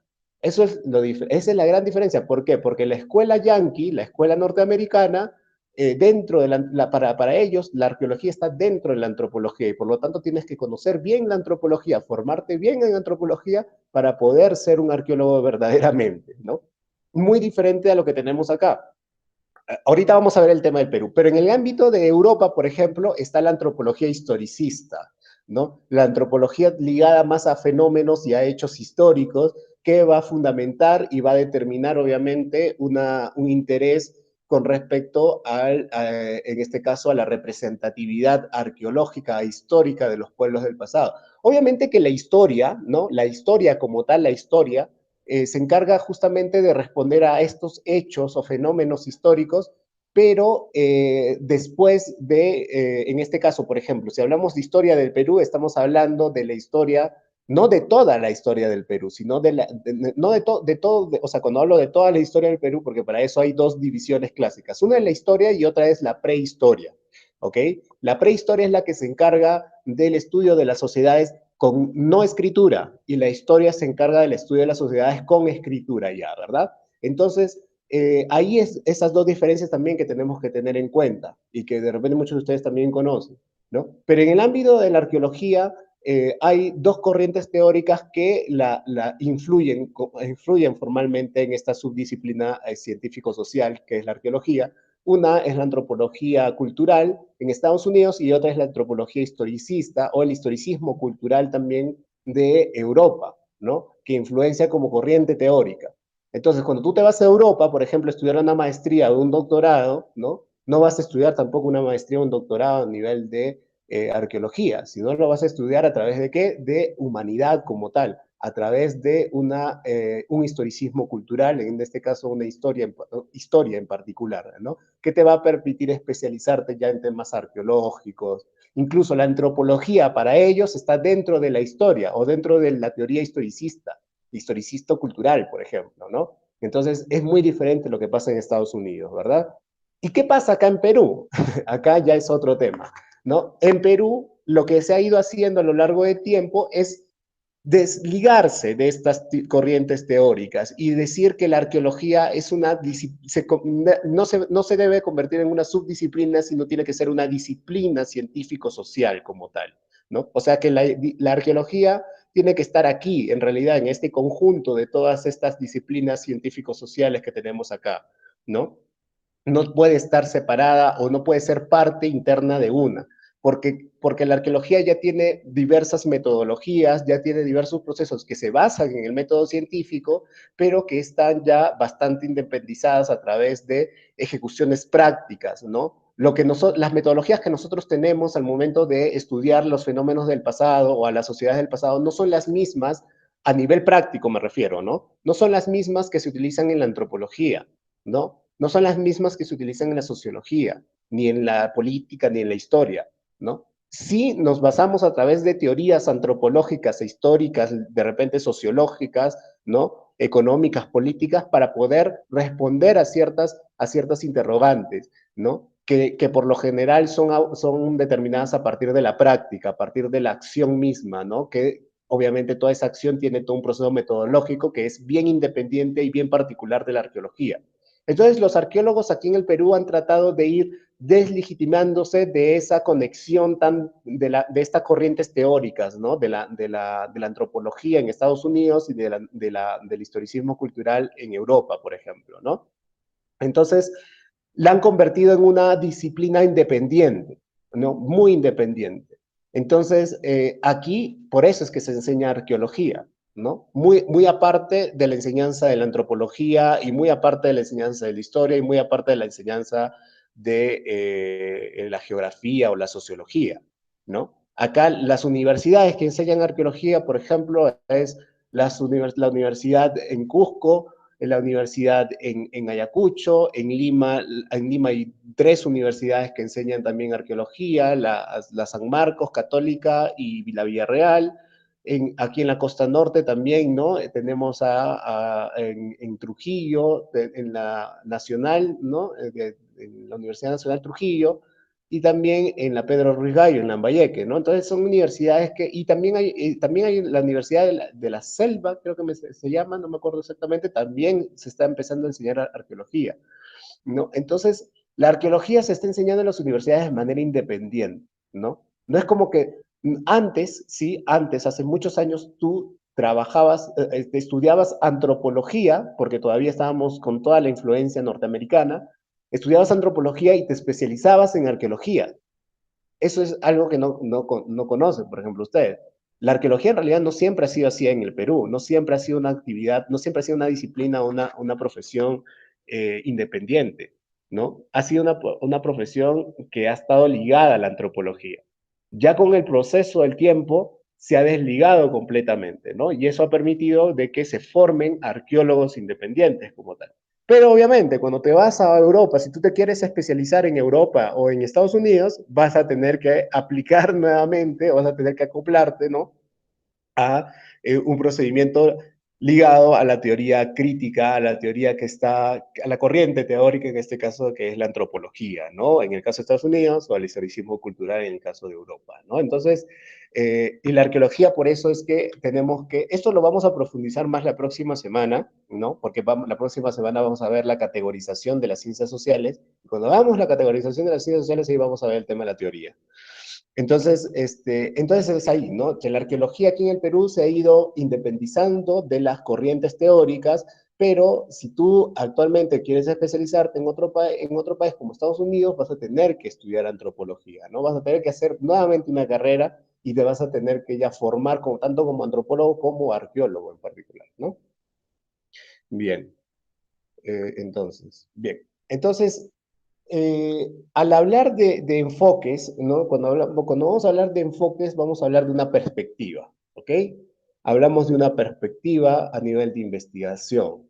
Y esto es fundamental que ustedes lo conozcan. ¿Por qué? Porque es a través de los enfoques o a través de estas perspectivas que nosotros vamos a decidir cómo vamos a estudiar a un grupo determinado, ¿no? O cómo vamos a estudiar al grupo determinado como objeto social, como objeto de estudio, perdón, o cómo vamos a estudiar a un grupo determinado, no como objeto social, no como objeto de estudio, perdón, sino como el entendimiento de una perspectiva diferente, ¿no? De diversas perspectivas diferentes de la propia sociedad y que van a ser importantes para poder interpretarlas y analizarlas, ¿no? Entonces, cuando hablamos de enfoque cuantitativo y cualitativo, vamos a hablar de 2 enfoques que se aplican dentro de las ciencias sociales y que son fundamentales para todos y todas. Son sumamente fundamentales. Entonces, al hablar de enfoque, en este caso, de enfoque cualitativo, ¿no? El enfoque cualitativo, por eso he colocado acá una imagen de personitas con ideas, ¿no? En sus cabecitas hay ideas, ¿no? Hay nubecitas de ideas. En realidad, bueno, acá faltan las ideas, ¿no? Pero es como eso, ¿no? Como que son personitas que tienen múltiples ideas, tienen múltiples perspectivas. Y todas esas perspectivas son cualitativas. ¿Por qué? Tienen un enfoque cualitativo, o se van a analizar a través de un enfoque cualitativo. ¿Por qué? Porque es a partir del enfoque cualitativo que nosotros vamos a interpretar discursos de estas personas, palabras de estas personas, que por lo general no pueden ser medidos, o sea, no pueden ser calculados y no pueden ser interpretados. Pero eso es lo que demanda el enfoque cualitativo. Por eso es que acá menciono, parte del supuesto que los actores sociales no son meros objetos de estudios, o sea, estas personitas no son meros objetos de estudio, a ellos yo no los voy a estudiar, no voy a calcular, por ejemplo, ¿no? Con lo que sí se hace en el enfoque cuantitativo. Por ejemplo, cuando hablamos de cualitativo, hablamos de cualidad, ¿no? Cuando hablamos de cuantitativos, hablamos de cantidad, ¿ok? Entonces, estas personitas, yo quiero, por ejemplo, hacer un estudio demográfico. Entonces, ya, ahí sí tengo que hacer un estudio, ¿qué cosa? Cuantitativo, porque tengo que ver, tengo que medir a la sociedad. Entonces, por lo tanto, en las personas o la sociedad se convierte en objeto de estudio. En este caso, en el enfoque cualitativo, no se hace eso, porque se analizan principalmente las perspectivas, las ideas de la gente. ¿Ok? Las ideas de la gente es más importante dentro del enfoque cualitativo. Por eso menciono acá, parte del supuesto que los actores sociales no son meros objetos de estudio, como si fueran cosas, sino que también significan, hablan, son reflectivos, también pueden ser observados como subjetividades que toman decisiones y que tienen la capacidad de reflexionar sobre su situación, lo que los configura como seres libres y autónomos. Eso es lo que, la fundamentación del enfoque cualitativo. La propia perspectiva del ser humano, la reflexión del ser humano, la idea del ser humano, que no necesariamente va a ser medible, pero sí va a ser interpretada. ¿Ok? Y esa interpretación es lo que va a responder a ciertas problemáticas de esas personas en particular y también al grupo social en particular, ¿no? Y cuando hablamos del enfoque cuantitativo, ahí sí, ¿no? Porque ahí sí vamos a tener que utilizar la estadística, vamos a tener que utilizar el muestreo, ¿no? Es sumamente fundamental el muestreo, y eso lo vamos a ver cuando también, y eso tiene mucho que ver también con la arqueología, porque cuando veamos el tema de la prospección, vamos a ver que dentro de las metodologías de prospección está el muestreo aleatorio simple, el muestreo estratificado, ¿no? Etcétera, etcétera. Y el muestreo es fundamental porque a través del muestreo se van a colegir o se van a deducir, ¿no? Ciertos aspectos del grupo social o de un determinado escenario, ¿no? En este caso arqueológico, como el que nosotros vamos a estudiar. Entonces, ¿qué es lo que determina el enfoque, en este caso cuantitativo? Utiliza la recolección y el análisis de datos para contestar preguntas de investigación y probar hipótesis establecidas previamente y confía en la medición numérica, el conteo y frecuentemente en el uso de la estadística para establecer con exactitud patrones de comportamiento de una población o de una sociedad en particular. Entonces se dan cuenta la diferencia, ¿no? En el enfoque cuantitativo lo que va a determinar es el muestreo de la gente. Vamos a tener una muestra de la gente que vamos a analizar, que vamos a estudiar a través de preguntas de investigación y a través de la corroboración de hipótesis preestablecidas o establecidas previamente, ¿no? Como menciono acá, preestablecidas como tal, ¿no? Preliminares. Y todo esto se va a basar en una medición numérica, o sea que todo esto va a tener que ser medido, va a tener que ser calculado a través de un conteo sistematizado, ¿no? Y que obviamente se va a utilizar la estadística aquí, ¿no? Y entonces esto nos va a permitir, ¿qué cosa? Ir identificando rasgos de comportamiento, patrones de comportamiento, ¿no? De una población en particular y que nos va a definir también que eso está influyendo en cierto fenómeno o está influyendo en cierta problemática mucho más general, ¿no? Por ejemplo, el tema de la delincuencia, ¿no? ¿Cómo se mide el tema de delincuencia? ¿No? Trabajando por sectores, calculando los niveles de violencia, los niveles de agresividad, los niveles de educación, por ejemplo, ¿no? El nivel de analfabetismo, el nivel también de juventud, cuánta juventud hay, cuánta gente joven hay, cuánta gente mayor hay, cómo influencia eso, cómo se determina todo ello, entonces cómo se relaciona también. Entonces, todo eso es calculable, ¿verdad? Todo eso lo vas a calcular, lo vas a ir calculando a través de porcentajes y ese porcentaje te va a definir dicha problemática y vas a responder a ciertas preguntas a través de la interpretación de esos porcentajes, ¿verdad? Muy diferente a la interpretación de las perspectivas sociales o de las ideas o de la reflexión del individuo que sí se hace con respecto al enfoque cualitativo, ¿verdad? Bien. ¿Han entendido esta parte? ¿Tienen alguna consulta aquí? Chicos, chicas.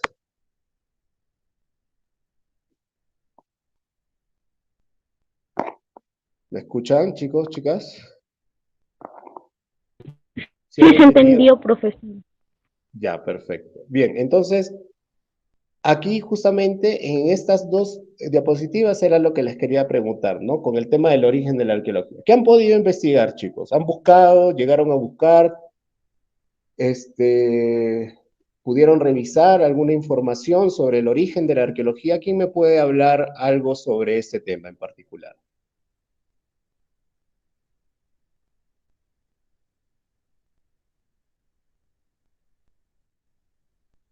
A ver, la participación de las personas es calificada, ya lo he Sí, mencionado.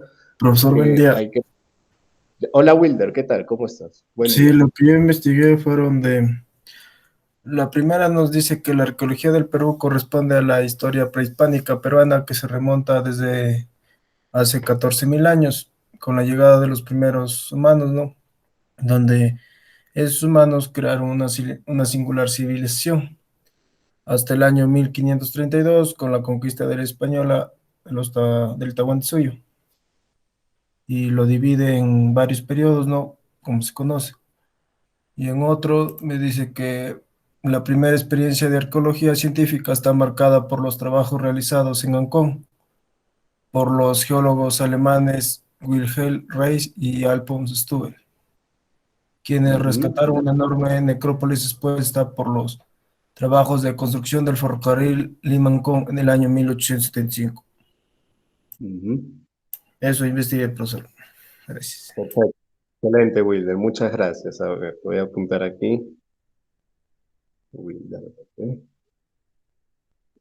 Ya, perfecto, Wilder. Muchísimas gracias, Wilder, y felicitaciones. Muy bien, muy bien. En realidad, me has hablado no solamente de esa perspectiva, tanto de Stuber, ¿no? Que se trabajó en Ancón, ¿no? Que fue, bueno, si hablamos, en particular eso está un poco en el debate, ¿no? Porque igual tenemos a Max Zulle, por ejemplo, cuando trabajó en el en Pachacamac, ¿no? Tenemos a otros investigadores como, en este caso, estos investigadores que hicieron la secuencia maestra en Ica, me he olvidado ahorita el nombre, pero bueno, ya lo vamos a revisar. Eso justamente lo vamos a revisar en el tema de la periodificación en arqueología en el Perú. ¿Ya? Menzel, Dorothy Menzel. ¿Ya? Dorothy Menzel, por ejemplo, ¿no? Que también, al igual que Stubel, hizo una secuencia maestra de periodificación en Ica, ¿no? Y también podemos catalogarlo como una de las primeras experiencias a nivel científico, ¿no? De la arqueología en el Perú, ¿no? Y por eso es que no podemos solamente darle la particularidad a un autor, pero está muy bien porque sí, es lo que se menciona, pero aquí lo importante es ir aprendiendo también justamente otros debates, otras perspectivas con respecto a ello, ¿no?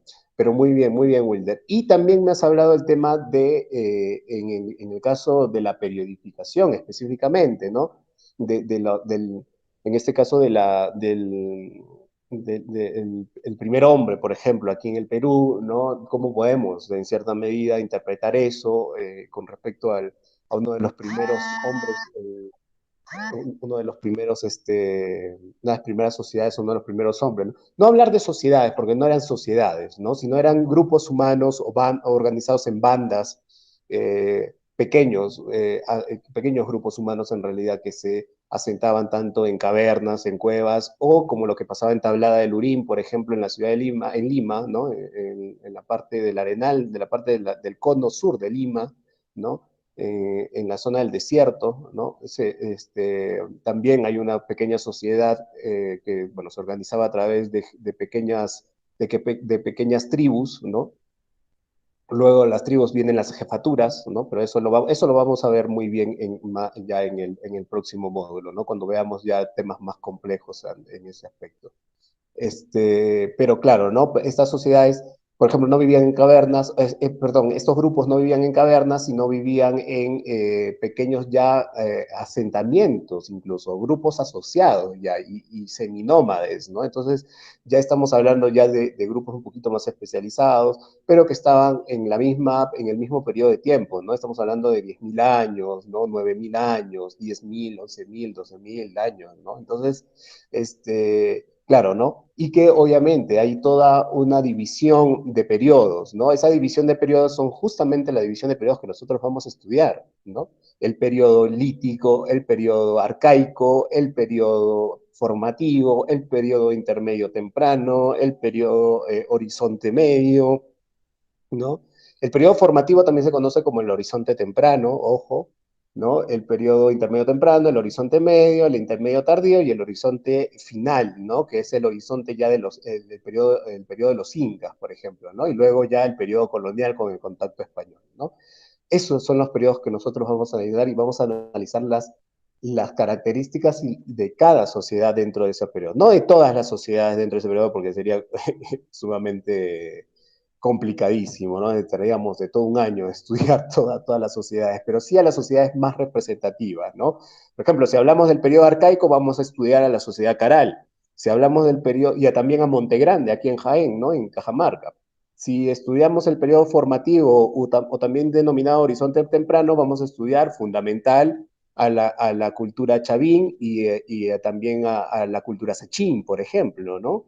Y también a culturas aquí en Cajamarca como Huacaloma, por ejemplo, Laizón o como Cunturhuasi, Pacopampa, ¿no? Que están dentro de este periodo. Si hablamos del periodo intermedio temprano, vamos a hablar de sociedades como Cajamarca, ¿no? Como la sociedad Cajamarca, vamos a estudiar a sociedades como la cultura Moche, ¿no? ¿No? Entonces, si hablamos del periodo Horizonte Medio, fundamental, básico, Guari, la cultura Guari y Tiahuanaco, ¿no? Básico. Si hablamos del periodo intermedio tardío, vamos a tener que estudiar a sociedades como Chimú, como Lambayeque, por ejemplo, ¿no? Y si hablamos del periodo horizonte tardío, sí, fundamental, lo Inca, ¿no? Y otras sociedades como los Chachapoyas, por ejemplo, que vienen de periodos anteriores, pero se siguen desarrollando en este periodo. La cultura Chincha, por ejemplo, ¿no? En el sur del Perú, ¿no? Que también está dentro de este periodo horizonte tardío, ¿no? O horizonte final, como algunos lo conocen. Bien, entonces, y claro, ¿no? Todo eso conforma sí un grado de interpretación cuando hablamos del origen de la arqueología.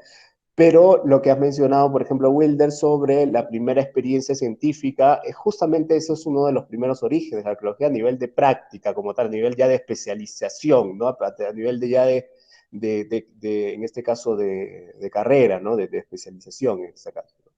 Entonces, eso es fundamental, ¿no? ¿Alguien más que haya visto alguna otra información sobre este tema, sobre el origen de la arqueología en el Perú? A ver, los escucho. Ya Wilder nos ha dado una idea. ¿Quién más? A ver, Daisy, Frank, Jefferson, Roxana.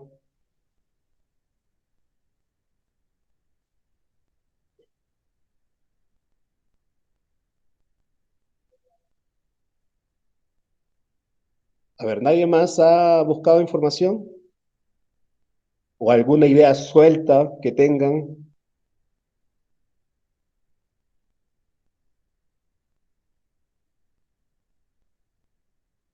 Nadie más. Ya.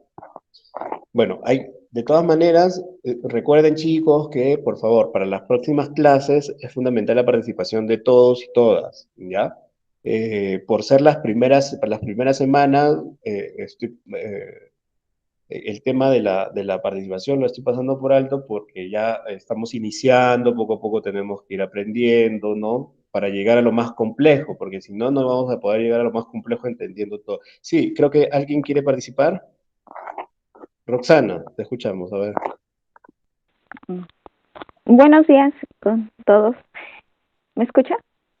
Sí, sí, se te escucha, Roxana, te escuchamos. Bueno, yo lo que he encontrado información sobre los orígenes de la arqueología en el Perú es parte más de una investigación que hizo uh, un arqueólogo, donde él señala que la arqueología en el Perú en sus inicios fue practicada como una ciencia social que va a estudiar, que va a describir, que va a comprender, que va a analizar. Utiliza el término de reconstrucción del pasado Ya. para así poder estudiar la complejidad de las sociedades desaparecidas. Él en su artículo informa diciendo que los orígenes de la arqueología fue en San Marcos. Ya. Se dice que los orígenes de los peruanos de la arqueología están relacionados especialmente en la Universidad de San Marcos y especialmente con la actividad académica del doctor Julio César Tello Rojas, siendo la mayor contribución de sus trabajos como fue el descubrimiento de la sociedad chavín, tanto temprana, que fue Sechín, y como desarrollada la propia chavín en la Sierra y Costa Norte. En el mismo nivel también se tuvo descubrimientos como fue en la península de Paracas, del sur medio de nuestro país. Eso encontré. Genial, genial, Roxana. Muchísimas gracias. Perfecto. A ver, déjame anotarte aquí. A ver. Ya, sí, exactamente, ¿no? Lo que ha mencionado Roxana es justamente el aspecto bien tradicional de lo que se entiende como el origen de la arqueología o el origen de la disciplina, de la práctica científica, de la práctica arqueológica en el Perú, ¿no? Sabemos que Julio César Tello es el padre de la arqueología en el Perú, ¿ya? Y Tello, a pesar de que no fue arqueólogo, ¿no? Bueno, como tal no fue un arqueólogo, fue el médico, fue un antropólogo también. Luego de ser médico, ya cuando empezó todo este proceso de descubrir sociedades, ¿no? Empezó a estudiar antropología y se convirtió en antropólogo también. Y en San Marcos, en la Universidad de San Marcos, fue donde justamente se iniciaron diversos procesos de investigación arqueológica y científica en el Perú, ¿no? De la mano del doctor Tello, ¿no? Y es justo de la mano del doctor Tello en donde los descubrimientos que él realiza incentivan a la comunidad internacional para poder también llegar a ciertos investigadores, a llegar también al Perú y seguir estudiando. En este caso, Stubel, por ejemplo, que lo ha mencionado Wilder, está Dorothy Menzel, que lo he mencionado yo, ¿no? Está Maxule, que era alemán, por ejemplo, ¿no? Y otros investigadores más internacionales, y también incentivó a investigadores y a personajes de aquí de Perú, como Rafael Larco Herrera, por ejemplo, ¿no? Larco, por ejemplo, estudió las sociedades de la costa norte. Él no era un especialista, era más un aficionado, pero hizo una cronología de la costa norte de manera espectacular que hasta la actualidad se sigue utilizando, ¿no? Claro que en algunos aspectos ya está desfasado, pero en la actualidad todavía se sigue utilizando o se basan ciertos estudios en la periodificación del arco, ¿no? Eh, entonces, como tal, ahí es la práctica de la disciplina científica se inicia justamente en las aulas de San Marcos, ¿no? En donde ya muchos estudiantes empezaron en este caso, estudiar antropología, y de la antropología se empezaron a especializar en aspectos técnicos, científicos y prácticos del descubrimiento de sociedades del pasado, ¿no? Que en este caso ya era la arqueología formalmente, ¿no? Entonces, a través de diferentes procesos se han ido descubriendo, como lo ha mencionado muy bien Roxana, ¿no? Una de las primeras sociedades como Sechín, que fue el antecedente, que es el antecedente de Chavín de Huántar, ¿no? Y eso lo vamos a revisar a profundidad para que ustedes conozcan cómo fue ese fenómeno Sechín y cómo dio paso a lo que después fue Chavín de Huántar en la sierra, ¿no? En la Sierra Central, ¿no? Y también otras sociedades emparentadas cronológicamente como la sociedad Paracas, ¿no? Con estos patrones de Paracas, necrópolis y cavernas, por ejemplo, ¿no? Los famosos Paracas, necrópolis y cavernas, ¿no? Que eran patrones funerarios y que definían al grupo social en general, pero a través de diferentes costumbres, diferentes patrones, ¿no? De representatividad, ¿no? Y que obviamente todo esto es lo que estamos viendo con el tema de las ciencias sociales también, ¿no? Entonces, eso es también importante, un buen dato que nos acaba de mencionar Roxana, ¿no? El tema del doctor Julio César Tello, ¿no? Con respecto al inicio de la ejecución práctica de la arqueología en el Perú, y por eso es que Tello se convierte en padre de la arqueología del Perú, ¿no? Cada 12 de marzo en el Perú se celebra el Día del Arqueólogo, pero en realidad se celebra el Día de Julio César Tello, ¿no? No netamente el trabajo del arqueólogo, ¿no? Sino el trabajo que realizó el doctor Tello y que fue fundamental para los inicios. Todo lo que viene ahora, en realidad, la mayoría de cosas que se ven ahora en arqueología es gracias también a lo que él inició, ¿no? Por eso es que se habla mucho del doctor Julio César Tello como un representante dentro de la arqueología en el Perú, ¿no? Entonces, en ese caso también, un dato sumamente importante. Ok, ¿alguien más? ¿Nadie más? Gracias, Roxana. Gracias, Wilder. ¿Nadie más ha podido revisar alguna idea suelta por allí? ¿Alguna pregunta? ¿Alguna consulta?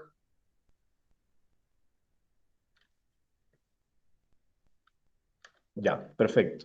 Entonces, bien, entonces Esto lo que hemos visto es la parte inicial, ¿no? La parte más básica, más general con respecto al tema de las ciencias sociales, ¿no? Entendiendo un poco estas relaciones, entendiendo un poco los enfoques, entendiendo un poco el tema del método científico, entendiendo un poco las categorías, bueno, las categorías las vamos a ver todavía, pero entendiendo un poco la definición particular, ¿no? Y las disciplinas científico-sociales y también las subdisciplinas científico-sociales que son fundamentales poder ir también obviamente analizando poco a poco y que vamos a ir entendiendo poco a poco. Ya vamos a ver la próxima semana el tema de la categorización en arqueología y cuando veamos el tema de la categorización en las ciencias sociales, ¿no? Y las características de las ciencias sociales como tal, para poder entender lo que vamos a ver posteriormente, ya que es justamente las metodologías de investigación social. Y este es un tema que no está dentro, por ejemplo, dentro de la programación que ustedes tienen, pero eso sí es un tema fundamental que quiero abarcar con ustedes, porque es a partir de este tema en donde nosotros vamos a poder aprender, ¿qué cosa? Vamos a aprender a ejecutar perdón, a estructurar y a ejecutar proyectos de investigación sociocultural, socioeconómica, ¿no? Socioeconómica y sociocultural principalmente, a través de procesos desarrollativos a nivel turístico y a nivel también, que obviamente que todo esto va a estar emparentado con lo que vamos a capacitarnos nosotros en el ámbito arqueológico, ¿no? Y en el ámbito de las ciencias sociales.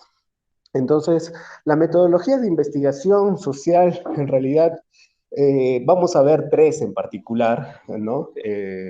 Que van a ser fundamentales. Vamos a profundizar en estas tres, tanto en tres que son bajo enfoques cualitativos y dos con enfoques de tipo cuantitativo, ¿no? Que nos van a permitir un poco darnos cuenta cómo podemos estudiar a una sociedad en particular, ¿no? A un grupo social en particular, ¿no? Y por eso es que yo voy a compartir con ustedes también algunas salidas a la comunidad, por ejemplo, de Xiaoyo, donde ahorita estamos haciendo un proyecto también, donde estamos estudiando también a la comunidad de Xiaoyo, y la estamos estudiando con estos enfoques, ¿no? Tanto el enfoque participativo, el mapeado de actores, el desarrollo territorial y construcción de escenarios, ¿no? Que son metodologías cualitativas porque nos permiten un poco interpretar las problemáticas a través de las propias perspectivas y la propia reflexión de la gente, ¿no? De la misma comunidad. Entonces, en esa medida, lo que nosotros vamos a hacer es poder estructurar procesos de investigación a través de una metodología cualitativa, pero a través de una metodología de investigación científica que nos permita llegar al entendimiento de dichas problemáticas y también al entendimiento de dichos procesos y a través del entendimiento también de la propia planificación y organización de la gente y cómo estas planificaciones y organizaciones se basan en procesos que van a determinar aspectos tanto desarrollativos o también negativos, ¿no? Dentro de la comunidad, no positivos y negativos. Entonces, allí es donde vamos a profundizar en estas tres metodologías fundamentales para el entendimiento de una sociedad o de un grupo social. Las matrices de consistencia, que cuando ustedes o los que están estudiando en la universidad, esto les va a servir muchísimo también, porque cuando estén llegando al final de la universidad, o si alguien de ustedes ya está terminando la universidad, de repente le están enseñando ya a estructurar para su tesis, por ejemplo, ¿no? Entonces, las matrices de consistencia vamos a revisarlos, el marco lógico, la estructura del marco lógico, que no es complejo, pero sí tenemos que estudiarlo un poco, ¿no? Tenemos todo este tiempo para poder estudiarlo bien, estudiarlo un poco para que, de todas formas, para que de cierta perspectiva nos permita tanto identificar intereses e influencias que pueden ser beneficiosas para el proyecto o también que estén relacionadas a los temas estructurales, ¿no? Como tal, dentro de una idea de proyecto en particular, ¿no? Porque cuando nosotros tenemos una idea de proyecto, vamos a tener que identificar esa idea de proyecto en realidad se basa en el estudio de un grupo social, por ejemplo, como lo hemos visto, o en todo caso en un aspecto del patrimonio, ¿no? En este caso patrimonio arqueológico, ¿no? Que es lo que vamos a investigar. Pero lo que nosotros vamos a hacer es analizar y aplicar esas metodologías a partir de la relación entre patrimonio arqueológico y la relación que existe entre este patrimonio con la sociedad y la integración de la sociedad y para la apropiación y el uso social de este patrimonio arqueológico. Y para conseguir eso, nosotros tenemos que primero hacer un análisis preliminar y una observación preliminar. Obviamente esto está basado en el método científico, y vamos a tener que plantearnos igual las hipótesis, vamos a tener que buscar hipótesis, no vamos a plantearnos preguntas, hipótesis, vamos a tener que experimentar todos esos procesos que hemos visto, ¿no? Que hemos podido ver aquí en esta parte, ¿no? De las ciencias sociales del método científico, van a ser aplicados con otros nombres aquí en el desarrollo de las metodologías, tanto de enfoque cualitativo como de enfoque cuantitativo, ¿no? Entonces, también vamos a poder revisar una fusión entre diferentes metodologías, porque también se pueden fusionar las metodologías con diferentes enfoques, ¿no? Se puede trabajar tanto con un enfoque cuantitativo como con un enfoque cualitativo a la vez, ¿no? Y eso permite que tu investigación y tu proyecto sea mucho más formal, incluso, sea mucho más amplio, ¿no? Abarcar muchas más categorías dentro de la problemática que estás estudiando, ¿no? Entonces, eso es lo fundamental dentro de todo este proceso. ¿Ok, chicos, chicas? Bien, entonces, en la próxima semana, antes de ver este tema, vamos a ver la categorización en el tema de las ciencias sociales y vamos a ir avanzando y profundizando en ciertos aspectos. Solamente la próxima semana es lo que vamos a ver con el tema de las ciencias sociales. Luego tenemos que pasar ya al tema de las generalidades en arqueología, en donde vamos a ver definiciones, conceptos de arqueología que vamos a tener que estudiar bien para poder empezar a manejar un lenguaje arqueológico, que es lo fundamental para ustedes y es lo fundamental que queremos nosotros también al momento de poder definir ciertos rasgos dentro del trabajo arqueológico que vamos a realizar, tanto en las áreas de campo como en la excavación que se va a realizar aquí en Santa Polonia en el mes de agosto, ¿no? Bien, bueno, hasta acá nos vamos a quedar. ¿Tienen alguna consulta, chicos, chicas? ¿Tienen alguna inquietud, algún comentario?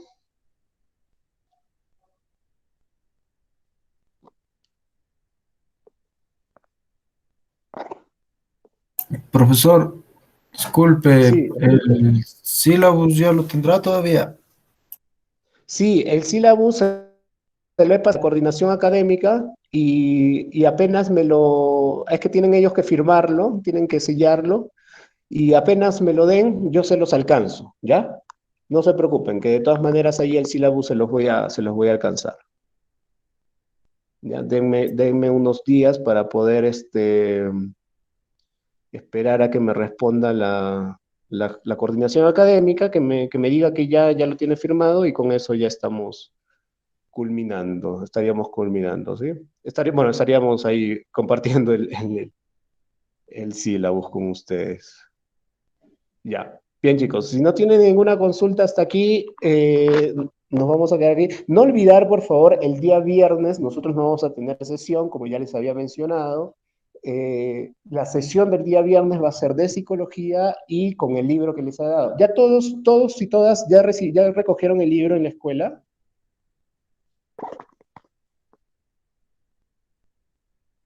Por allí algunos me escribieron ayer diciendo de que ya habían recogido sus libros, pero los que estamos acá en sala, ¿hemos recogido el libro? Yo todavía, profesor. Ya, Sí, Frank, traten de organizar sus tiempos, chicos, chicas. El libro se está repartiendo en la escuela, es un libro gratis, gratuito, no tienen que pagar nada ustedes, solamente tienen que llevar una copia de su DNI, ¿ya? Y ir a la escuela, la Casona Espinach, ¿no? Creo que todos conocen la Casona Espinach, ¿no? O nadie conoce dónde está la sede de la escuela. Cruz de Piedra.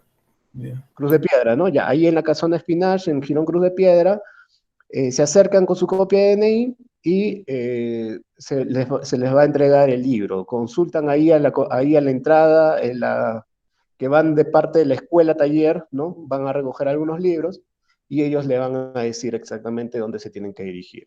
Y ahí va a estar Judith seguramente, o Sonia, que son las coordinadoras académicas, y ellas les van a dar los libros a cada uno. ¿Okay? Tienen hasta el día jueves, ¿qué estamos hoy día? Hoy día estamos miércoles, ¿verdad?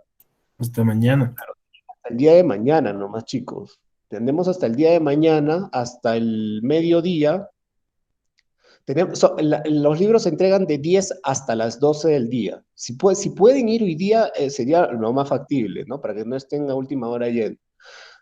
Si pueden ir todos los que estamos ahorita en sala hoy día para que tengan sus libros para el día viernes, porque el día viernes ustedes van a empezar a trabajar con el libro con la señorita Yelitza, y el primero va a ser la sesión de psicología y luego con Yelitza, con el libro, ¿no? Entonces, traten de ir hoy día. Miren, ahorita ya van a ser las 10 de la mañana.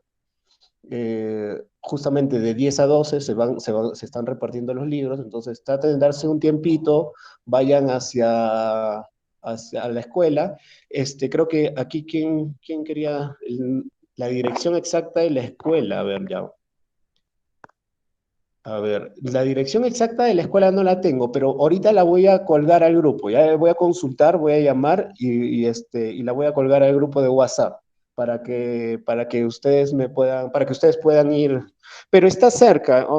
Jefferson creo que hizo esa pregunta, ¿no? No sé quién preguntó. Este, la escuela está de la esquina del Hotel Costa del Sol, ¿no? Creo que todos conocemos el Hotel Costa del Sol, que está en la Plaza de Armas, en la esquina. Ya, de la esquina misma sigue subiendo, ¿no? Ese jirón es Jirón Cruz de Piedra, y pero sigue subiendo, ¿no? O sea, llegas a la esquina del hotel y vas a seguir subiendo, ¿no? En esa cuadra que subes, allí es donde vas a... La casona Espinazo está justo terminando la cuadra. Pero ahorita yo les voy a alcanzar el número de la dirección exacta de la escuela ahí en el grupo de WhatsApp, ¿ya? Pero traten de ir hoy día. Yo les recomiendo que vayan hoy día, tienen hasta el mediodía para ir. Si no, ya, si es muy imposible que vayan hoy día, vayan mañana, pero mañana es el último día, como les digo, ¿ya? De 10 a 12 igual, con su copia de DNI, no se olviden, para que puedan recoger sus libros, ¿ok? Jefferson, ¿quieres hacer una pregunta aparte? Daisy, ¿tú también? Yo lo tengo la dirección y es en Jirón Cruz de Piedra 613. Ah, ya, tú la tienes, ya. Hazme un favor, Daisy, entonces coloca esa información, colócala en el grupo de WhatsApp de una vez, para que ya todos lo tengan ahí. Coloca la dirección y coloca ahí, aquí está la dirección de la escuela taller para recoger los libros, ¿ya? Para que todos los chicos lo puedan ver, para que todos tus compañeros lo puedan ver, ¿ya? Hazme ese favor. Gracias, Daisy. Ya, chicos, entonces, por favor, tratemos de ir hoy día hasta el mediodía o ya el día de mañana también de 10 hasta las 12. No olviden llevar su copia de DNI, porque si no, no se les va a poder entregar el libro. ¿Ya? Entonces, ya, perfecto. El día viernes nos estamos viendo también, yo también voy a participar de las sesiones de psicología y del libro, también voy a ser como un alumno más, ¿no? Y voy a ver la participación de todos y todas, así que es obligatoria la asistencia, por favor, ¿ya?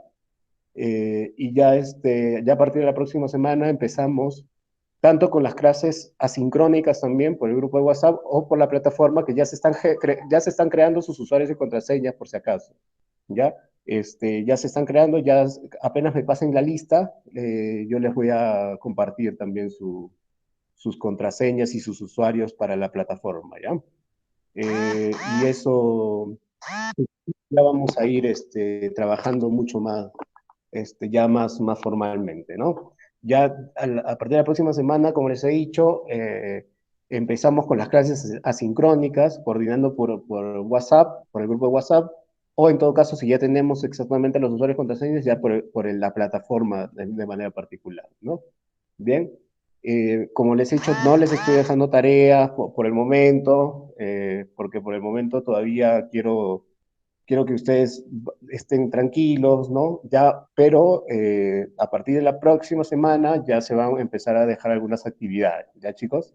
Pero esta semana no, esta semana vamos a ir revisando la primera parte, nada más, ¿ya? Vamos a ir conociendo la parte más básica de lo que estamos viendo actualmente. Ya, ya, perfecto. Entonces, vamos a encender nuestras cámaras, por favor, chicos, para tomar una foto final de evidencia, por favor.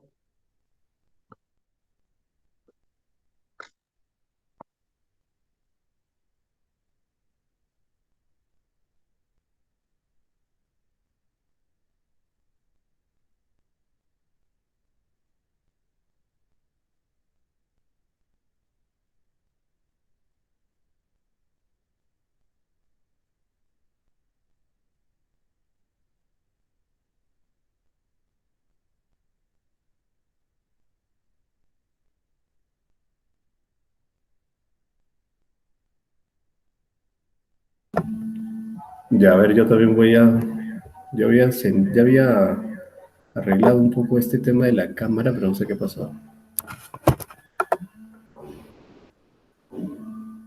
No quiere prender ahora. Bueno, voy a prenderla desde mi... Ay, no sé qué me está llamando ya. Voy a prenderla desde acá, desde mi celular mejor.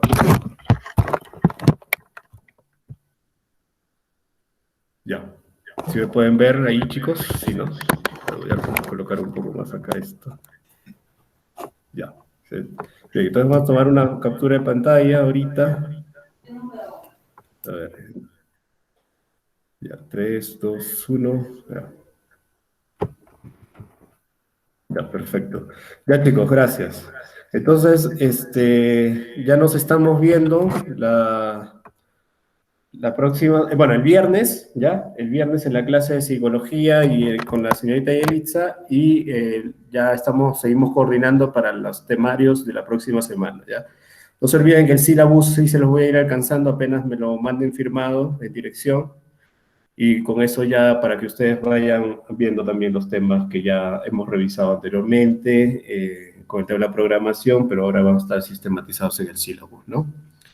Bien, muchas gracias y que tengan ahí muy buenos días también, muy buenas tardes ya, bueno, ya buenos días y buenas tardes. Que tengan un buen día, chicos, chicas, ¿ya? Nos estamos viendo. Cuídense.